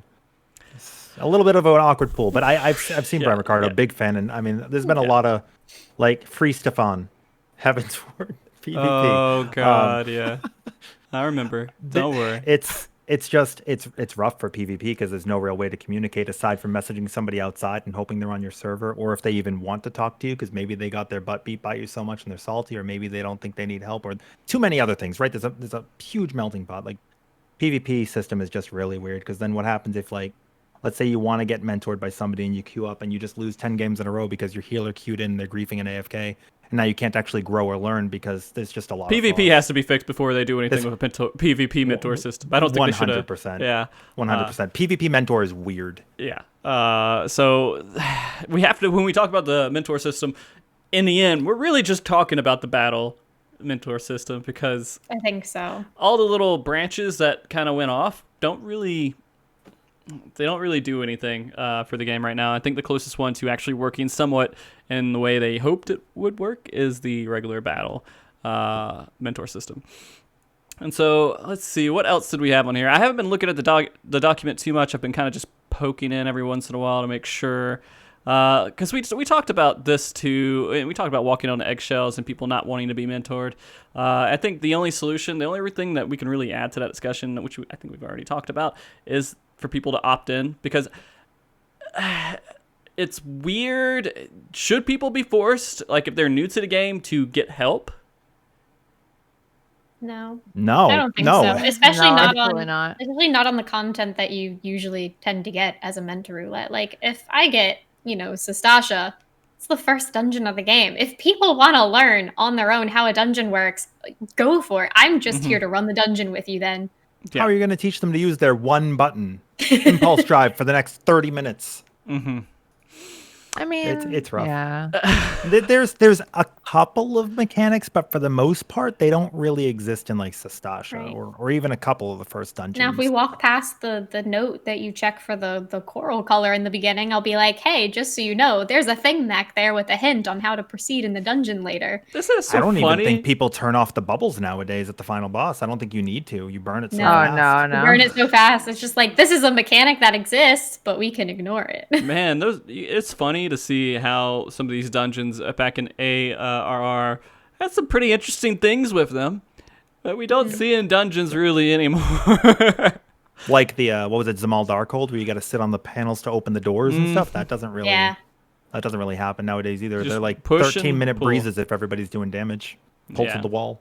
I miss like little mechanics like that going through dungeons, and I'll always say Armvale is my favorite dungeon, man. I'm just so sad it's so sad that like people hate it. It's one I of like those. teaching people in Copper Bell to stun the boss before it walks back to the electric bit, because then you can like burn it down. Mm-hmm. Yeah, that's Yeah. true. Yeah. I also think Little funny things like that are fun. the game has been doing a little bit of a better job teaching players, and I don't want to give spoilers if there's anybody who hasn't done this expansion, but there's a solo instance in this last patch that actually made you do a bunch of mechanics that you see in raids and extreme trials and stuff. And it basically, for everybody that got a story skip or content skipped, it's kind of like a recap thing. Like, let's walk through the expansions, and it hits you with a bunch of things. I think that was cool. And it doesn't matter what job you're on because you have to dodge stuff or you're gonna die.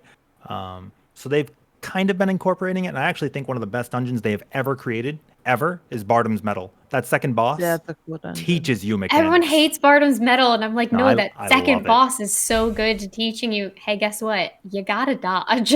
And put your weapon away. Like, you are learning a mechanic right now. Yeah. It's really cool. Oh man, content, content with this game. Yeah.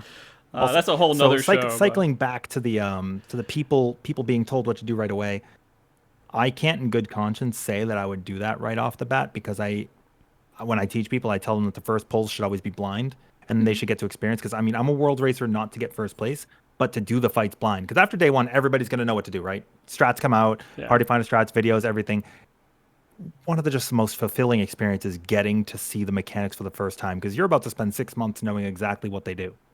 So getting to know what happens the first time. And if you get somebody who's organic and they're just starting and they don't know, they're like, you're going into Idol of Darkness and they're like, I have no idea what these portal things are. What's going on here? You're like, great, I can't wait to watch you die to them. Yeah. And just watch the brain tick. And sometimes people like that. They're like, oh, I can't get into raiding now because I want to do it blind and nobody will let me. What do I do now? Because this tier is the longest tier that's ever happened, right? Because of COVID. So you're in a situation where there are people like, I want to raid and I want to learn it blind, but what do I do? And I want to get into raiding. And unfortunately, the answer now is look up a video and get through it and learn blind next time, because people's patience are pretty much spent, or they're not playing the game now, or they're Lots doing of patience a in million Party other Finder things. is how you do it. And so I used to do that. I actually did that a little bit, I think last year, where I said, hey, this group is a blind Party Finder group. You can come in if you've already done it, but don't tell me anything. I don't want to know anything. I just want to go in and see it. I really despise. Okay, so let me give a little bit of backstory. I used to do raid leading a lot, and I would call out and I would say, hey, do this, and we'd go through fights and learn it in a way, and I would look up guides and everything else. So when I go into a Party Finder now, I refuse to join any Discord. I don't want anyone talking to me at all. I just want to go in and experience the fight and then learn all the mechanics and try to figure it out. That's the most enjoyable thing that I can have is if I go into a Party Finder group, it's a blind party, and we go in and just say, let's just see what the hell happens. And we pull. It's really fun. And yeah, it's really fun. But you have to have a lot of patience to find people who want to do that with you, or at least support you with what you're doing.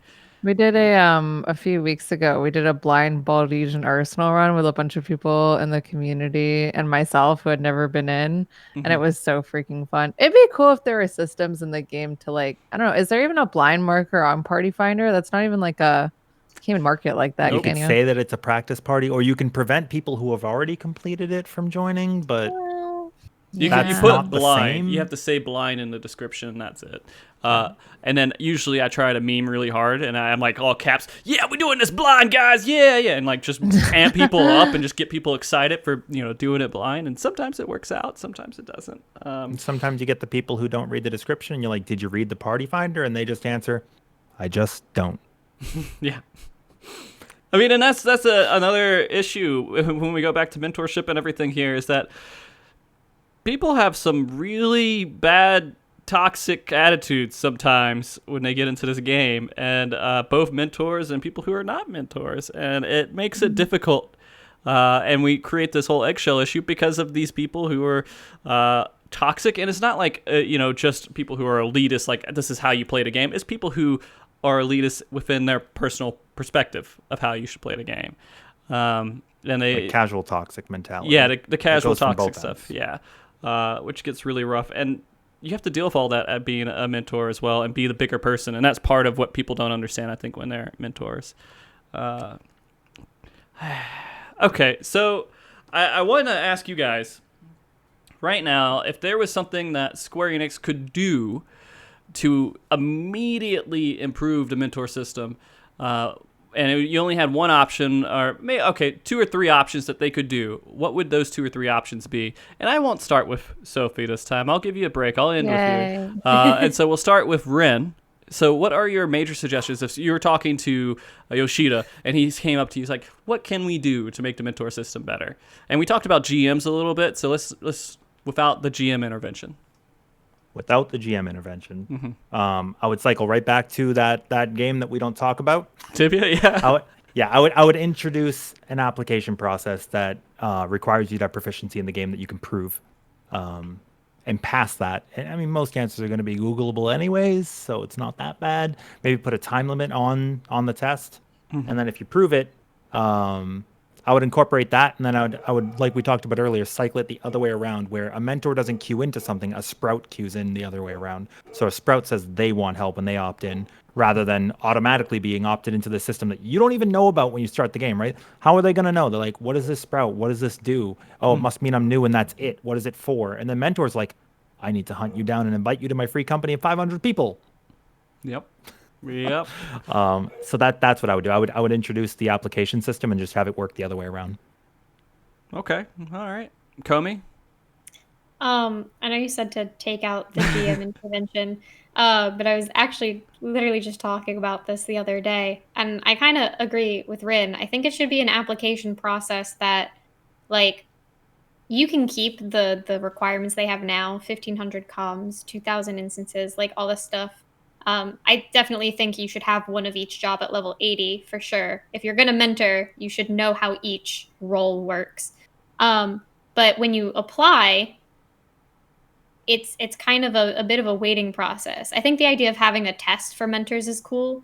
But at the same time, I think like it should be something that goes to GMs or someone who look over your application. They're like, okay, well, they have access to like chat logs and stuff. Is this person actually going to help people? Are they applying to be a mentor for the right reason?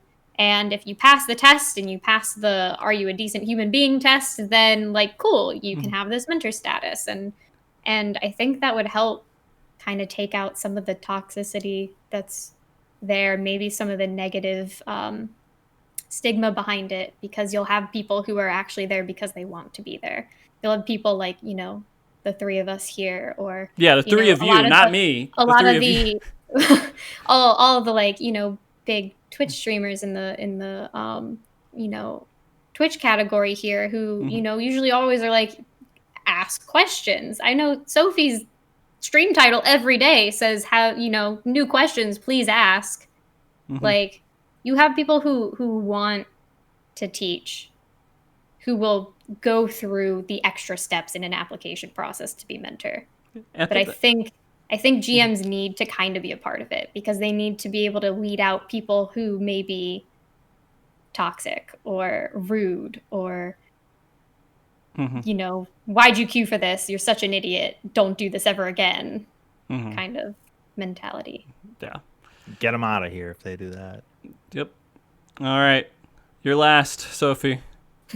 Yeah, I agree with a lot of what was said too, but I do think that the crown should be removed. I mean, it's been discussed a lot, and I personally don't see the crown as anything, but it's very obvious that psychologically it makes people feel like I am leading something. I am royalty. It's a crown, right? The psychological aspect behind the crown is just not helpful to the entire system. So I think that they should change it. I think a watering can or something would be great. I mean, something that insinuates teaching and not ruling. Like, that's it, really.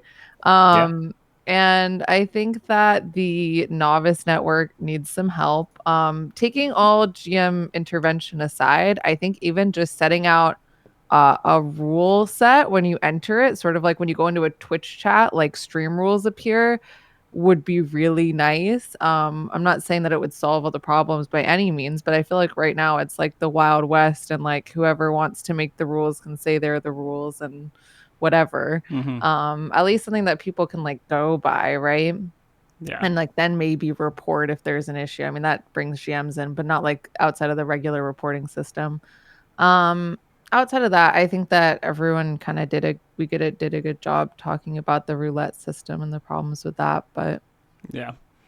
I mean, it really does come back to a lot of things that they could. When we're talking about mentors and we're talking about people who are interacting with other people, you need people interaction moderated in some way or form. There's no automated, cold-blooded like robot system that can help. Just we just put this in place and all of these checks work, then of course it's good, which is what it is right now. It's just, hey, do you meet the checks? And if it's automated, it doesn't really see the human that's actually behind typing on that keyboard. And I do think having different like levels of progression of mentor would be good, because I mean we've talked about the fact like it's been thrown around like how much content should you have to clear to be a mentor, and I think that at the end of the day like you're gonna have people at all different points in the game and they're gonna relate to people at different points in the game. So you may have someone who is like they did all the dungeons and they haven't done any of the like harder content, but like maybe someone who's a brand new player would relate better to that person because they're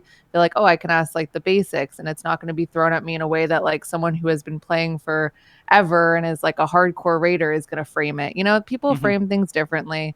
And I think like having some like showing people what people have done or whatever can like help them like figure out. I don't know. Yeah. I do want to remind everybody that's in chat, I did put a link out there, but if you go to that forum, you can ask the guest questions here, and we can go through some of those questions. I don't see them I know a lot of people do at Frosty_TV and say the question. To be honest with you, I don't have the brain power to grab those questions while we're having a conversation on the show. So if you want to ask any questions, please submit them there, and then we'll go through some of them here in just a minute. New player questions, always welcome. Yes, new player questions. Yeah. New player questions, always welcome. But talk about the mentor system or, anything in particular that would be worthwhile asking the guest now that we have them on the show here today.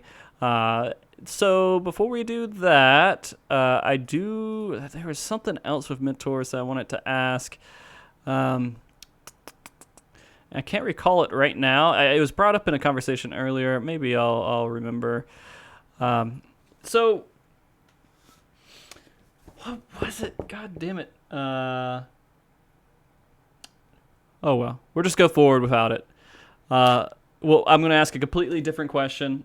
With mentors, do you feel that it is completely... Like, have we seen any major updates to the mentor system to make us think that Square Enix is paying attention to it in any regard?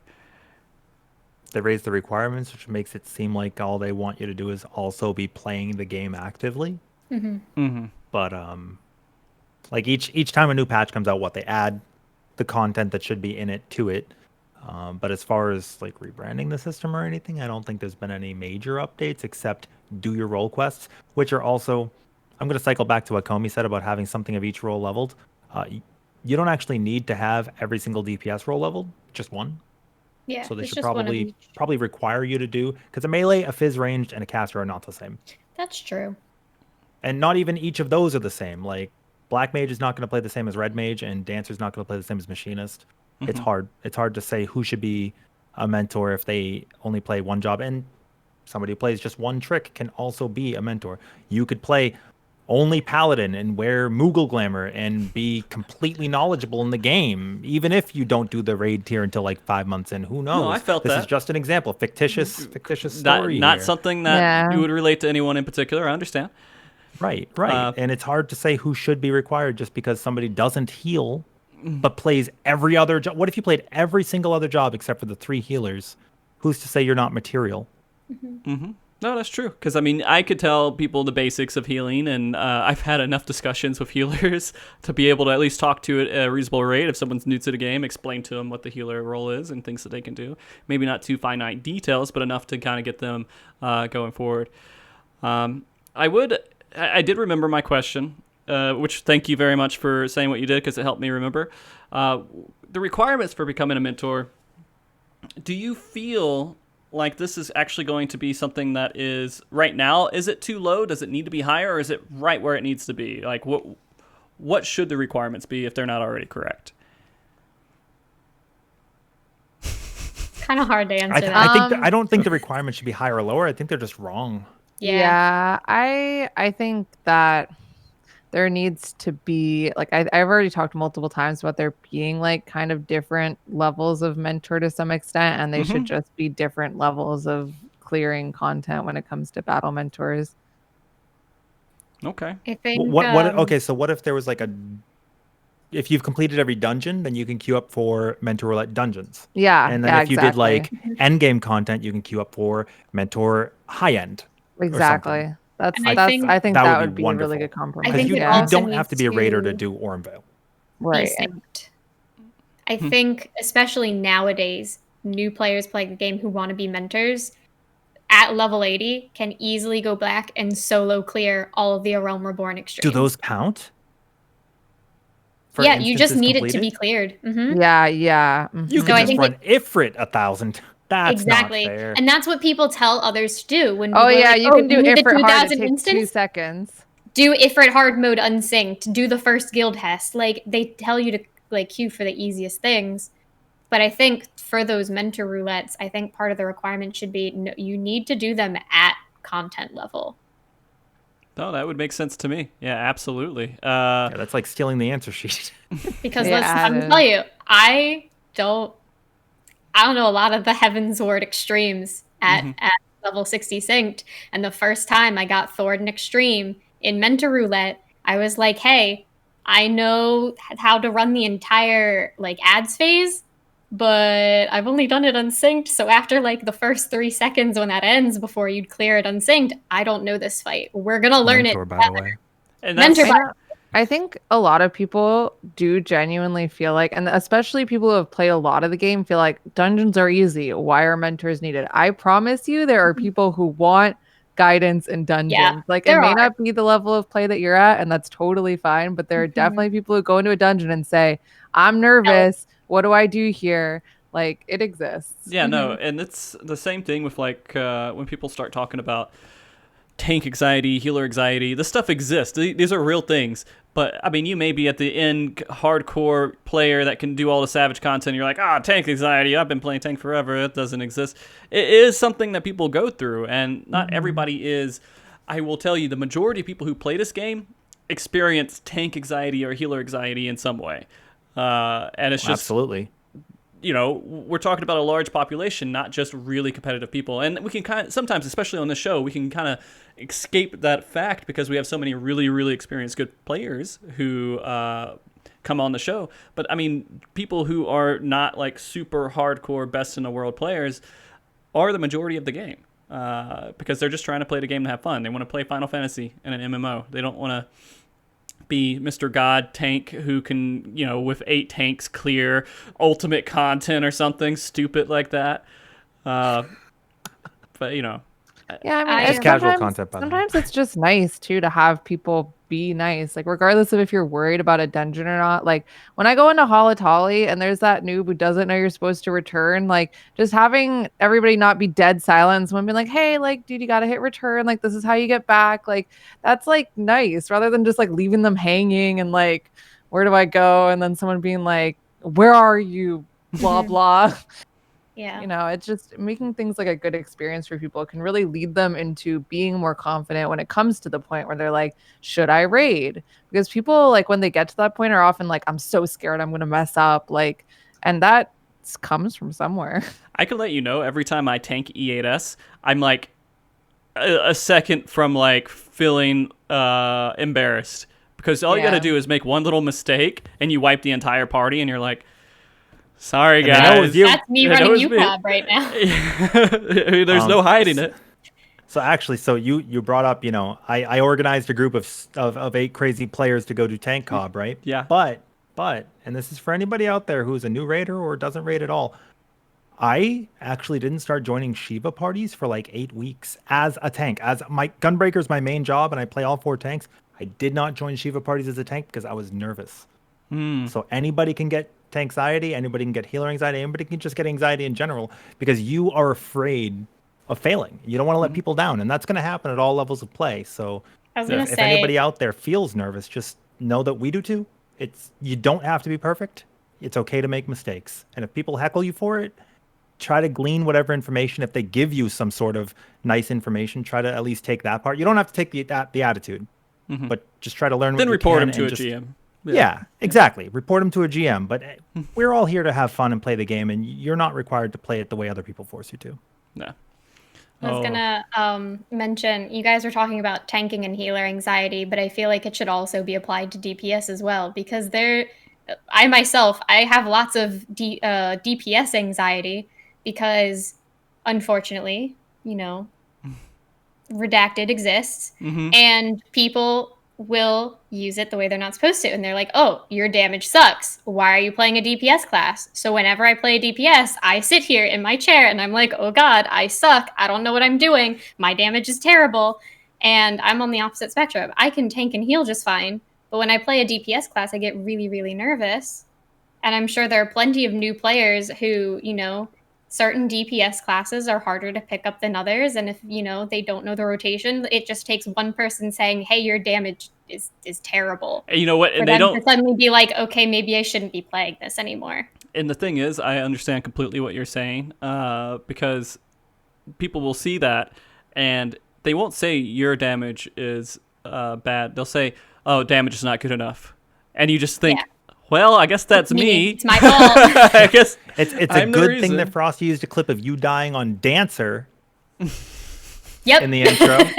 As every time I die in UCOB, I'm like, shit, it's all my fault. I'm not good at this. Why am I doing Dancer? Why did I not push hard to be a healer? But I bet you there's at least one person in chat right now who gets memed on for being a physical ranged and messing up a mechanic, because people just think that physical ranged players are immune to messing up because they can just move.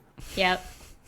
I also bet you there's a physical ranged player out there who's taken a tank orb and remove, and then the tank can't get enough orbs and kills the party. I bet there's both ways. Yeah. And then and this is why when I stream mentor roulettes, I've gotten to the point where I let chat pick what class that I play, for the sole fact that, one, I'm not playing white mage 24/7, but two, they make me play all of the classes I don't like to play. Every other redemption is black mage, let me tell you. I'm stuck playing black mage like every other mentor roulette. I don't know how to play black mage. I'm not good at it. My chat has actually taught me, because unfortunately enough, whenever I queue mentor roulette as a black mage, I get some Eden normal. And I'm like, great, here's level 80 content. What's the 80 rotation for black mage? And like, it helps me to then learn the classes I don't know as well, so that if I mentor something in the future and I see mistakes being made, maybe I could help them out or offer them advice, and now maybe I know a little bit more. So like, I feel like that kind of helps me be a better mentor. And I like to say, even mentors can learn new things, because I also am not a good ninja, and I've had, people come in and they're like, what are you doing? I think branching out and playing Mentor many Ninja, jobs by the will make way, you lol. understand way better. I mean, Frosty, as a tank, you also learn, right? If you play melee or healer, you learn, okay, maybe I have to use my cooldowns differently to free up the healers, or maybe I have to position the boss like that, because when I wiggle it at the 1 minute marker, there's a trick going out. Now they missed it, which has been rectified with positionals. But you just learn so many other things by playing other roles. It's really good. And even top tier players still have things to learn, and you can learn it from any source. You can learn it from a new player. A new set of eyes is always good. So as long as we never stop learning, I think we'll continue to grow. And if we spread that through the community, it'll help raise people up instead of being angry that people make mistakes. For example, you can learn very much from new players about how not to be an asshole and how to interact with people online, so you don't make them upset, because that's how else you're going to figure that out besides talking to them. All right, so we have some questions here. Let's hit some of these questions. We talked about this a little bit, so I'm going to rephrase this question. This is from Maximilian, or Mad Maxian. Sorry. He said, "What do you think of the commentation system, and how do you think, and do you find it biased towards tanks or healers?" I think the better question to ask, since we already discussed that, is what do you think could be done to make it not biased towards tanks or healers? Is there anything that could be changed with the commendation system? Offer the chance to give 3 commends, 1 per role, maybe.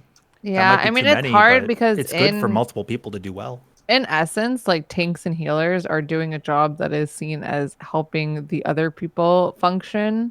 So it's like, you can't really change that, right? Like, right. It's more, we need to change player stigma of tanks and healers are not gods.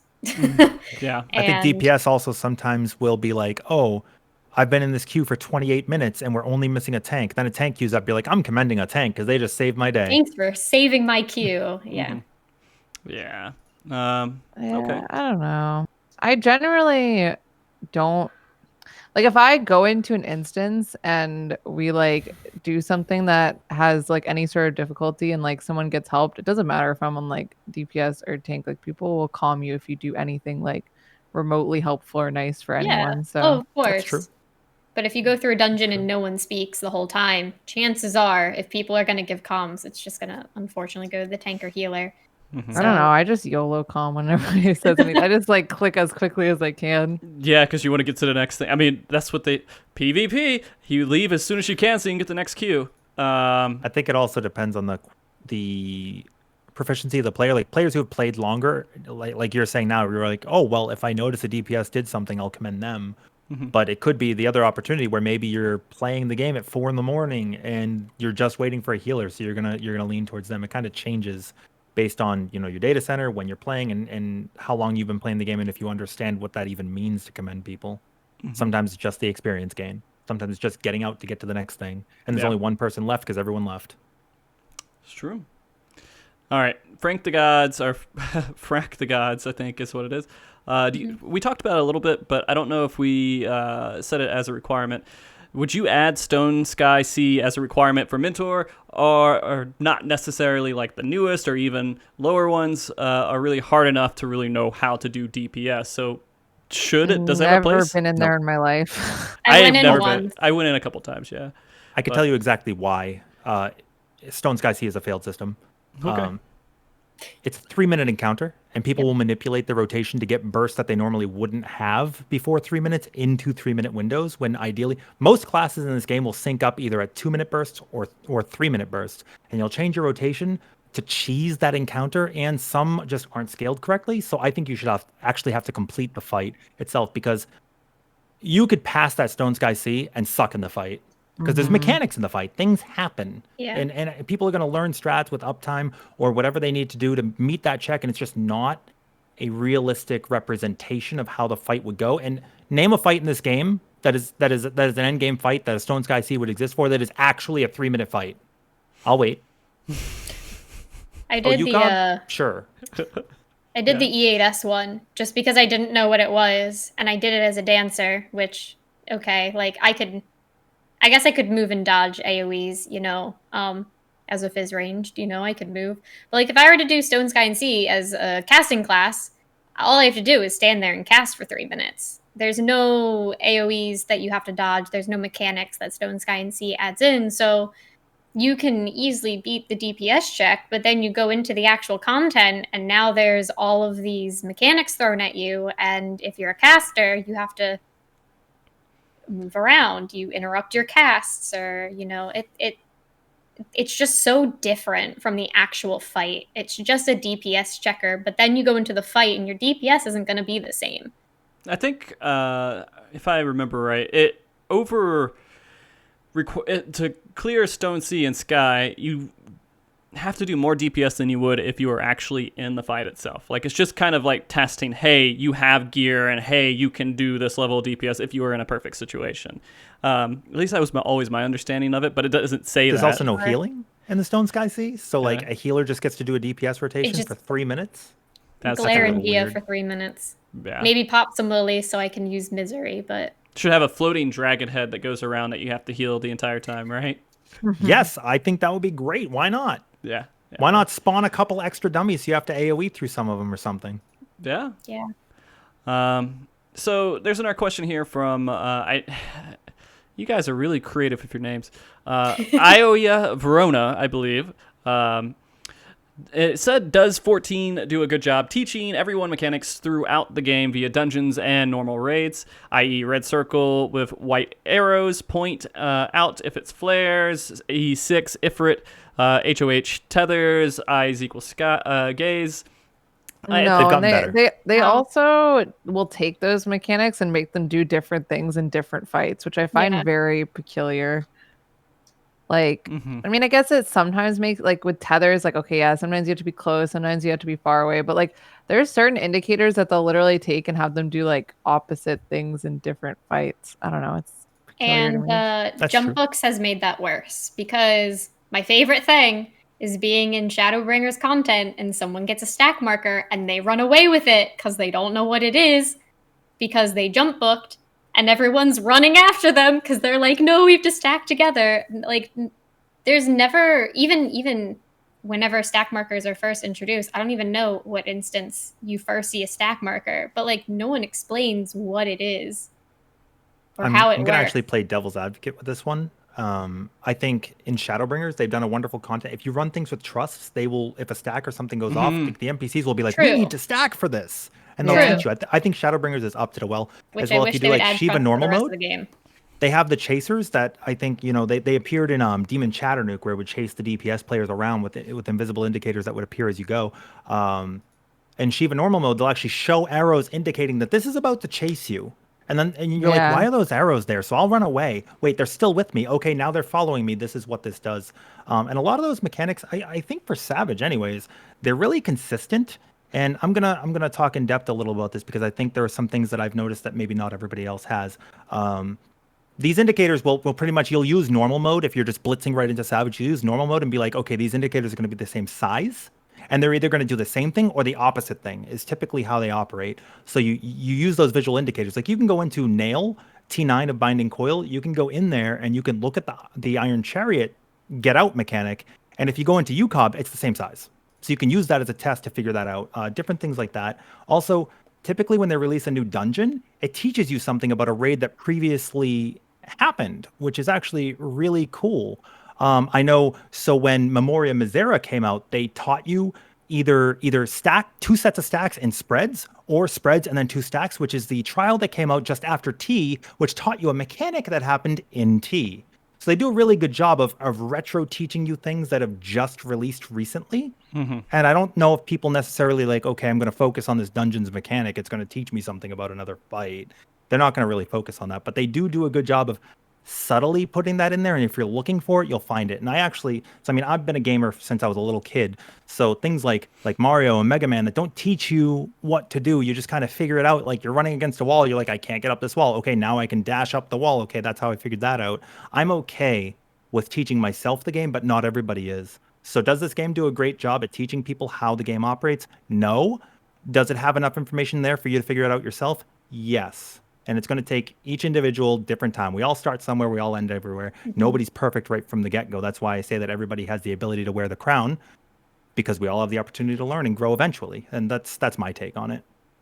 And I am in the camp, of course, that I believe that games should have some level of community that outside the game to be better. It shouldn't be always 100%, this is how the game works and you just know and it's just straightforward and easy. I do think that there are some things they could do better in Final Fantasy XIV to at least get to that basic level, because I think the game should at least teach you to the point of clearing normal content. Not extreme, not savage, but maybe like the very basic stuff, like being able to pass through it, that it should at least say, hey, there's some obvious things going on, which I think is why they did the thing with Coin Counter and Arm Veil, because it just was too difficult for people. They didn't understand why they were getting knocked back, and they couldn't figure out. Those AoE markers, of course, help out a lot. But all right, so we have another question here, and this is from a new player. So this is from Kotrak, I believe. I'm new to 14. I have finished the main story quest and I have unlocked Eden Raid, but I don't know what to do after, so I have been unlocking my Zodiac relic weapon. And I have been a WoW player for a long time, and I have done a lot of high-end PvE content in WoW, but I'm lost in Final Fantasy. How can I look for a guild that will help me clear high-end PvE content and teach me, and teach him? And he says, was this, I know it's a lot. Korak FTW? Just a Korak, it could be that, yeah, FTW. Okay, yeah. They've been a new player, and if it's the same person, they've been in my chat a lot for this. Okay. So I'll tell you what I told them before. It depends on the world you're on. not every world's going to have free companies that are willing to help people. It could be hard to find them. It could be hard to seek them out. And there are caps to the amount of players you can have in them. Sometimes they get so big that the information is lost. Sometimes they don't have enough players and there aren't enough people on at the same time. You really just got to join Party Finder. That's going to be the best way to make friends. And you know, don't be it kind of sucks because I know Party Finder can get really daunting, especially this late into the content when people have low patience or people aren't running the content anymore because everyone's done with it. But like if you just either look for learning parties or you put up your own Party Finder and you're like, hey, I want to learn this content, like let's be relaxed about it, let's have fun. Chances are you'll find a good group of people who will join. And will you clear in your one attempt? Probably not, but at least you're dipping your toes in. You're like getting into the content, you're doing it. I would just say don't be afraid of the Party Finder. Yeah, I think it's a mixture of both, honestly, because I completely agree with Rin and Komi about Party Finder being where you should jump in for endgame content. But you can definitely, I mean, I always tell people, I mean, you should be in an FC just for the buffs, right? But besides that, like just going into wherever, like your Party Finder, your hub, and like checking out what FCs people are in, maybe like throwing out an application or like joining one that gets advertised, like you will meet people. And it really is a fantastic way to like dip your feet in and at least get an idea of like what kind of community you're looking for, because it's hard to really know what FC communities like are in this game until you like join them and start kind of seeing the dynamics. So that's what I like when they added when they added the contact system. I think that was a nice addition because especially if you found someone who was on your server who you ran a dungeon with, you could add them as a friend and then you could then check out, you know, well, what free company is this person? And maybe this is something I want to join. Or for those, I guess, who are a little more maybe financially stable, you find someone on another server and they're in a cool free company and then you decide to server hop to go join their free company. Like, I agree, you should definitely be in a free company, not only for the buffs, but just for the more social engagement with people who may wind up being your really close Final Fantasy 14 community.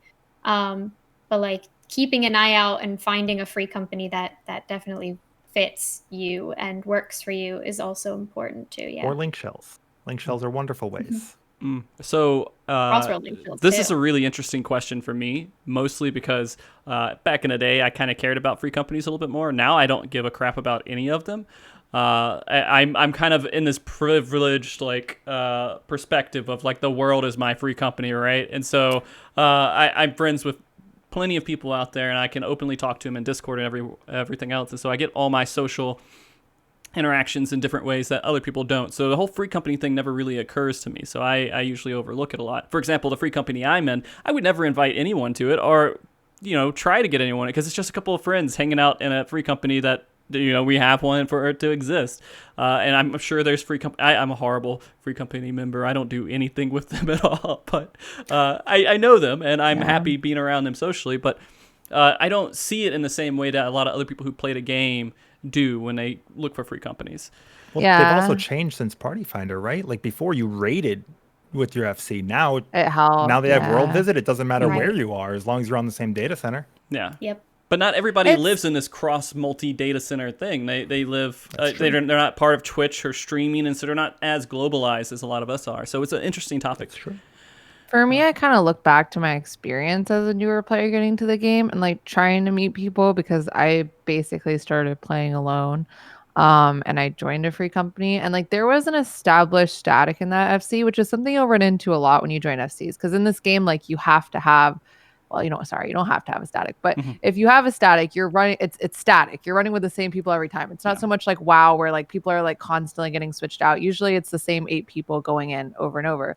But you can still like, if you join an FC and they have an established static, like those people will still be able to help you in some ways. Like they might be willing to take you into the fight at some point. They might be willing to show you the extreme trials. And like, that's what my experience was like. There was an established static that wasn't going to take me into Coil at the time, but they were like, hey, yeah, we'll take you into the extreme trials and like help you learn and stuff. So you'll run into people. So now that you mentioned that, some of my past, when I first started this game, I created a link shell and I called it Pro Casual. And so I would go into Party Finder and I would find people. And if I had a good experience, I'd be like, well, hey, do you want to join this link shell where other people who I thought did well in Party Finder with me? And then I built up a link shell that wasn't attached to free companies or anything else. And eventually I joined a free company through that. But I just started a little social network of people I thought were good that I could have fill in for static spots or whatever, or get a group together. And that's I've done the how same it evolved. thing with Crossworlds now. Yeah. I think putting your foot out there is really big. There's a lot of people who feel like, if I reach out, I'm going to be pushy, or I'm going to like annoy this person or something. I think if you get too many people doing that, nobody's going to talk to anyone, then you won't have any friends. So just it might give you anxiety, but reach out. The worst thing that happens is they don't answer. And you report them to a GM. Like, if there's no learning parties, put one up. Like, Yeah, there's probably other people who feel like, oh, there's no learning parties. Nobody wants to run that with me. Well, if someone puts it up, it's the first step. Especially all those other people who are thinking the same thing of, oh, well, I'm too scared to put a learning party up. Well, now there's one there because you did it. They're all going to join now. Yeah, just write, let's learn together. Or if you don't like a certain strat, you want to do something else, make a party finder with the strats you want. Nobody can force... Nobody's going to join your party finder and be like, you have to do this, because then you just kick them. Yeah.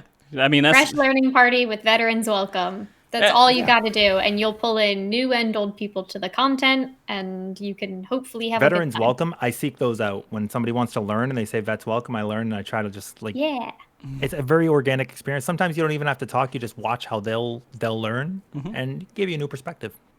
I agree. I mean, that's my whole perspective as I was approaching the game, is that I created party finders. I ran a static. I led the charge with all of it, but that might just be my personality, right? And so it's hard for me to see that from the other point of view. People who maybe don't have that kind of push forward and lead kind of personality, but I don't know. I think we got time for one more question. This is one I wanted to end off on because I feel like it's a really good one to end off on for this. This is from Lyra. And I didn't get all the questions, so sorry for everybody who put in a question. I wasn't able to get to it. But Lyra here asks, what are some out-of-game resources for new players do you think that are actually lacking in the community that might need to be filled? Can you think of one? Spofie? I think Komi hasn't gone first yet. What? Outside resources, that don't exist yet that you would want to see exist. I mean, I really, really, it's sometimes hard for me to navigate the balance personally, but I think the balance is a really good outside resource for new players if you're looking for something class specific. I don't know if the question's geared towards like things in general or like class related things, but I think the balance does a really good job of helping players who maybe not even new, but if they're trying a new class that they've never touched before, like figure out what they're doing. It's a kind of a confusing question because it's like, what doesn't exist? Because we know what does exist. So maybe we should start with that. What does exist, which is the Discord you're talking about, the balance. And keep going, sorry. I was going to say, like they have the resource page, which I guess is usually more geared towards like best in slot, end game rating and stuff. But then there are the, casual chats where, I've popped into the dancer one and I'm like, hey, I'm doing UCOB as a dancer, but I need some basic dancer help. And people were like, yeah, here's what you can do. And that's something that isn't in Final Fantasy that could help me besides me maybe sitting there trying to figure it out by myself with a training dummy. So like a dancer mentor? Yeah, so each of the balance, you can basically sign up for a bunch of different roles, and it's usually split into tanks, healers, and then the different types of DPS. You can sign up for specific classes. And then in each of those classes, there's usually a resources page. There's a general chat. I think certain people are given like a mentor role for that particular class. Like I think Rin, you're a tank mentor in the balance, if I recall correctly. Gunbreaker mentor, yes. And I assume that those mentor people, when they see questions like that in the balance Discord, are more than willing to offer advice and help that the game doesn't blatantly offer you. There are some basic questions that I'll answer a million times, like Take, for example, so Gunbreaker is a very busy class, right? It plays almost like a DPS, and I play all 4 tanks proficiently. But if somebody asks how to get into tanking, I will actually recommend they start with, and this is going to be a question people might not like the answer to if they only want to play one thing. I'll tell them to start with Warrior, very low actions per minute, and they can learn the basics of tanking, moving the boss, popping your cooldowns, and then work into a busier class. So I love when people ask new questions. I also love when people ask speedrunning or like endgame content questions and everything in between. The Balance does a really good job of offering information on all of that. Granted, we don't do the best job of separating that information, and it can be very difficult or daunting for somebody to come in and be like, I have this question, and you receive like 8 answers, and you're like, I just wanted to know what to do. It can be very hard. It can be very hard, but they do a great job. I think one thing that's a very difficult question to answer is when somebody comes in and they're like, hey, I'm working on, Ninja. What is my rotation? And you're like, all right, well, what level are you? They're like, I'm level 56. And you're like, great, you don't have anything you need right now. If Final Fantasy could put a system in to allow you to queue into a preview session, like this is what your class is at level 80, here's your kit, and you could just practice it on like some dummy in some instance that doesn't matter, that would be so much better than Stone Sky Sea, because then you could be like, all right, I'm going to invest a week or 2 or a month into leveling this, rather than I'm going to level it, now it's 80, now I hate it, I just wasted this. I think they also need to do that when people like, I don't know if any of y'all have played Guild Wars 2, but when you boost a character, they throw you in at max level into a tutorial or to a training area before you actually like confirm the boost. Like you should be able to like go in, like actually practice your full rotation, like see what the class is about before you have people like boosting. You also PvP at max level in that game right from the get-go. Yeah, that's and true. I thought that was really good, because then I'm like, okay, great, I want a PvP in this game. Let me try out Elementalist. Oh, good, I liked it right off the bat. I think they tried to do that with deep dungeons as well, but the fact that there's no 80 deep dungeon, I guess, kind of defeats the purpose. Well, the problem with deep dungeon is that, so I mean, Bo's Citadel is going to boost us up to 80, right? But the problem is you have to get to 71 first. So you have to invest all that time up until there. Sure, you could do Palace of the Dead, but now you're only up to level 60 and your rotation's not complete there. So it's I always like really to tell people hard. Who are like, I'm going to try Red Mage for the first time. Then I say, okay, go into Palace of the Dead, because then it starts you at level 1 and then you can learn it from the bottom up, which is cool. But it's kind of really quick too, though. So you kind of like get rushed through it. Yeah, that's true. So, I don't know. You asked about resources that don't exist. What if I brought to light some that do, that people don't necessarily know about yet, that are really good out there? Okay, so obviously, I think most people know about the Balance, or at some point have heard it, right? It's a really good tool for most jobs. For a long time, there have been a lot of people doing theorycraft information, so you could check out, Ock Morning has good information on like, okay, well, I got more crit on this piece. Isn't that great? And you're like, well, no, because you didn't get enough for it to increase by 1%, so it's literally all wasted. People don't get told that in the game. There's nothing in the tooltips that tell you like debt matters, but only until this amount, and then this part doesn't matter either. That site has a lot of good tools on how to tell your tiers for your stats and what they necessarily mean in translation to damage given, damage taken, etc. They also have, I believe you've had Arise of Mercury on here recently, right? I did, yes. He wrote something phenomenal, and it is basics to raiding and things the game doesn't teach you, like, why am I getting hit by this AoE? I moved out of it on my screen. I know I did. Well, this is how snapshotting works in the game. This is how this works in the game. People don't innately figure that out. They just think the game's bullshit. I can't play on PS4. This sucks. Or I need a VPN, or I can't play. And they teaching these tools, like there's a great rating fundamentals guide that teaches you all these things that you're like, wow, I would have never figured this out. And, we figured it out as raiders through years and years and years. Eventually, like, there's still things people learn now, like getting paralyzed in a raid, or in any instance, if you paralyze and you press the space bar to jump as it would paralyze you and prevent you from doing an action, you don't get paralyzed. You continue to do your actions. I didn't know that until you taught me that in UCOB too.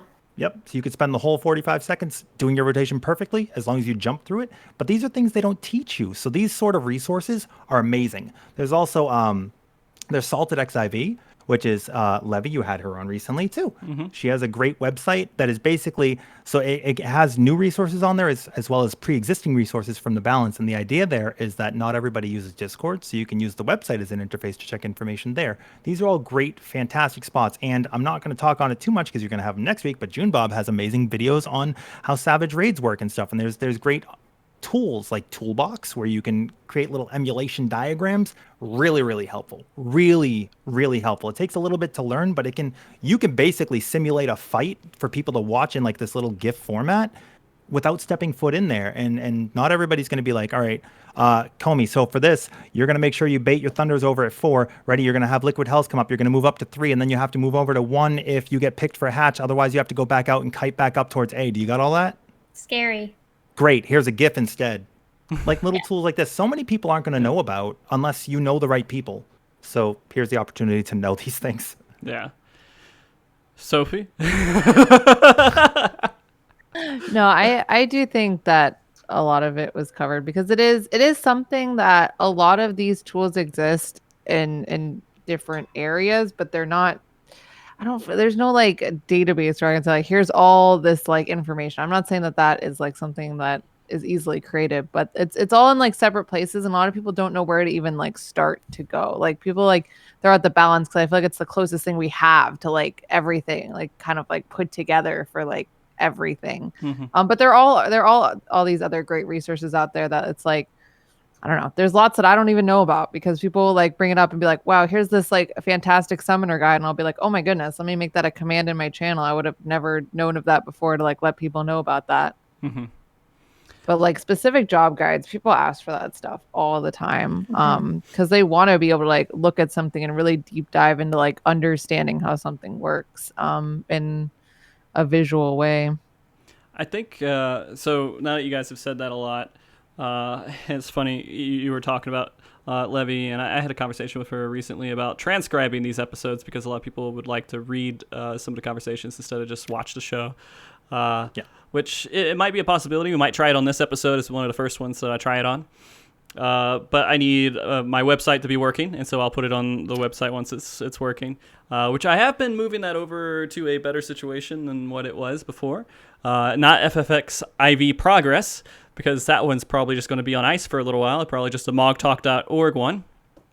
And I do my best, I think, to try to bring all areas of the community to the show and bring this be like a central point for the community to talk and discuss things. And so maybe I can start throwing those community resources on that site too and just say, hey, this is where you go for these things, and just have listings for all this stuff. And that might be good just to point people in the direction. But I have to actually do work and make that happen for it to I guess a question for the community. This is something I don't think exists too much.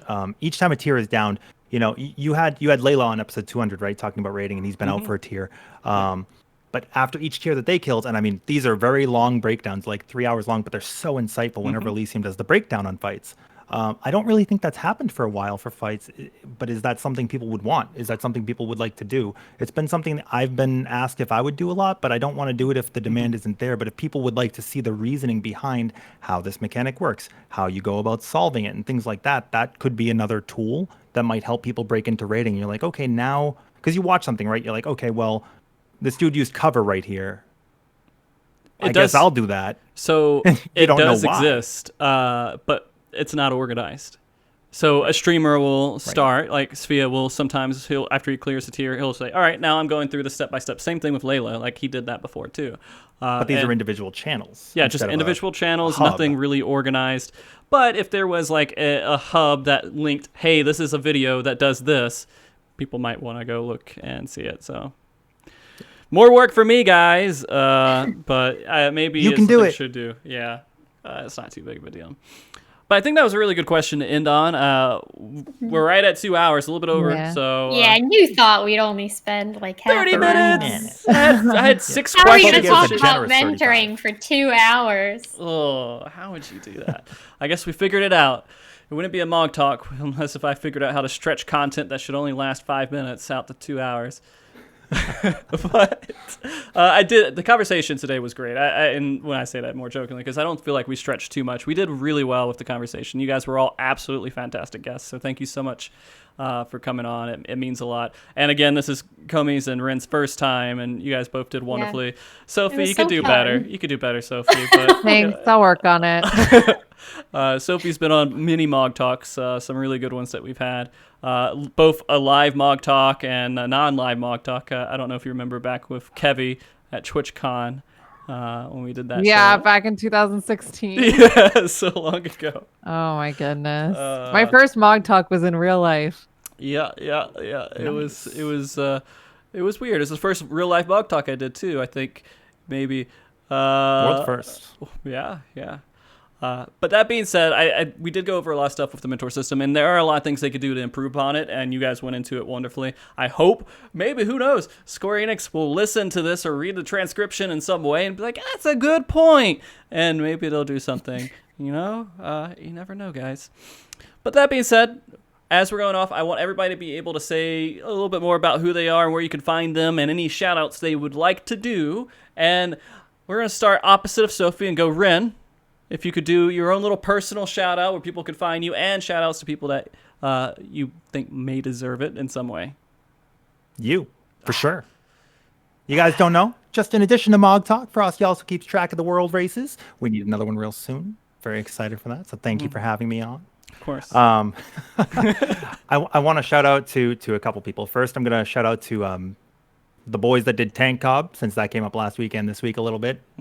8 players that were crazy enough to try it. Was absolutely awesome. It was supposed to be a testament to people that if you work hard enough, you can accomplish anything. So big shout out to them. Last impression, my static that's been my family for a couple of years now, and without them, I wouldn't be able to clear the tiers as quickly as I do to help other people. So huge shout out to them, because without them, I'd be way down here, and that sucks. And to each and every person that's out there every day, pushing, teaching content. Special shout out to Lamatod, who he can do warrior, he can do ninja, he can do Blue just Mage. those 2 things. So mine. But he helps on many different data centers, and is just so awesome, helping overnight where the population is low, right, and activity is low. So huge shout outs to them, and everybody else that's helping Party Finder, just the community in general, and obviously to these guests right here, Spofie and Komi, both fantastic people. Beautiful. Thank you. Beautiful. Komi. Well, shout out to you first off for inviting me on here. You guys don't always have to shout me out. There's not a requirement. Like, I'm really happy to have been able to be like invited to do this. It was a lot of fun, and like I've been kind of nervous the whole time, but I really enjoyed it. And then I guess shout outs to my other 2 mentors in here, Sophie and Rin. Also a shout out to Todd, who's pretty much the reason I started Savage raiding. It was like, you should just go for it. It was like, okay.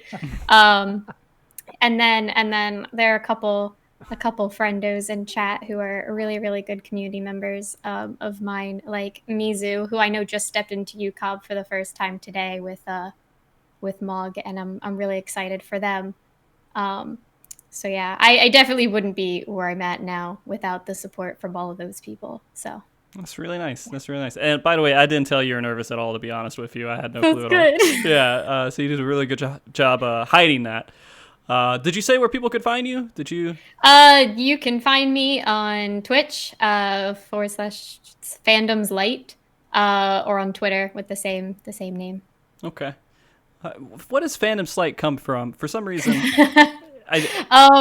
So one of my favorite Tales games of all time is Tales of Graces. It's on the PS3.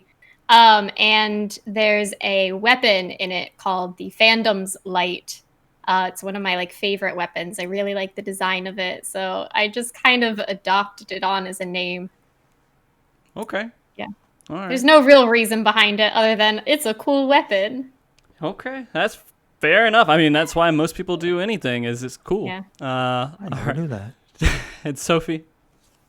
Yeah, shout out to Frosty, great job, commendation for sure. Obviously love Komi and Ren. I do want to shout out my stream team, the Aethernet, because it is like my family in the Final Fantasy 14 directory, and it's a group of fantastic, inclusive, and just people trying to make the directory as good of a place they can, which I feel like is what the mentorship system should be, is trying to make the game better. So hi, doggy. Pupper just distracted me. Ethernet too. So yeah, the Aethernet's fantastic. But yeah, you can find me at twitch.tv/Spofie. Just having inclusive and comfy environment is always the goal of all my streams. So Yeah. And I did do a chat shout out for people who want to click on those links and follow them. Please do. These guys are wonderful. And it means a lot that you guys came on to talk about this, because I wasn't actually even thinking about this show until Sophie said something to me on Twitter about it. And I was like, that is a really good idea. So thank you for giving me an idea for the show. no problem. And also, I do want to go ahead and do my own shout outs. I want to say thank you very much to everyone in chat today. You guys are fantastic for coming and talking and having a conversation with us. Without you guys here watching the show and supporting it the way you do, we would not have a show. We would not be at this point to provide these conversations. And I do want to go ahead and make sure that guests on the show, Sophie, Komi, and Ren, you guys are all absolutely amazing. And I was so happy I brought you guys on. So I'll probably be bugging you for another show soon. As long as you compile those images next time, Sophie. All right. Sorry. Let me Photoshop better next time. No, it's all right. You guys are wonderful, and thank you so much again. And thank you, of course, to my wife, who puts up with me doing my podcast every week in the background. Carrara, she is absolutely amazing. And thank you very much to Andre Kane, whose music I use for the intro and closing of the show, as well as all the music creators that let me play their music in the beginning before we actually start the show. You guys are fantastic, and I hope that they get a little bit more exposure at least. Because sometimes I'll listen to this music, I'm like, damn, this is so good. And I get into it, and I go check the YouTube channel, there's like 10 views on the video, and I'm like, why are people not watching or going to these videos? Way more visibility. Yeah. So I hope that you guys enjoyed that music. I'm going to keep doing that. I may start introducing art in the beginning as well, because there's a lot of really good artists out there. If I can find community artists, if you guys have recommendations for either music or art in any way, cosplay, any kind of stuff, I'm more than happy to put them in the beginning of the show, so people can kind of see and give them at least a little bit of exposure before we start. That being said, we will be back next week, as Rin has said, to do our first community highlight. We haven't done one in a very long time, but the first one since we've come back, which is June Bob, to discuss him and his video creation. If you guys haven't seen his videos, they are absolutely fantastic. He puts a lot of work into it, graphically and just overall presentation-wise. And so I'm going to be talking to him about it. So that being said, that's it. I think we can all do our wave, say goodbye and everything. You guys ready? Waving. All right, wave, say bye. Everybody say bye. Bye-bye. Have a great day. Okay, hold on.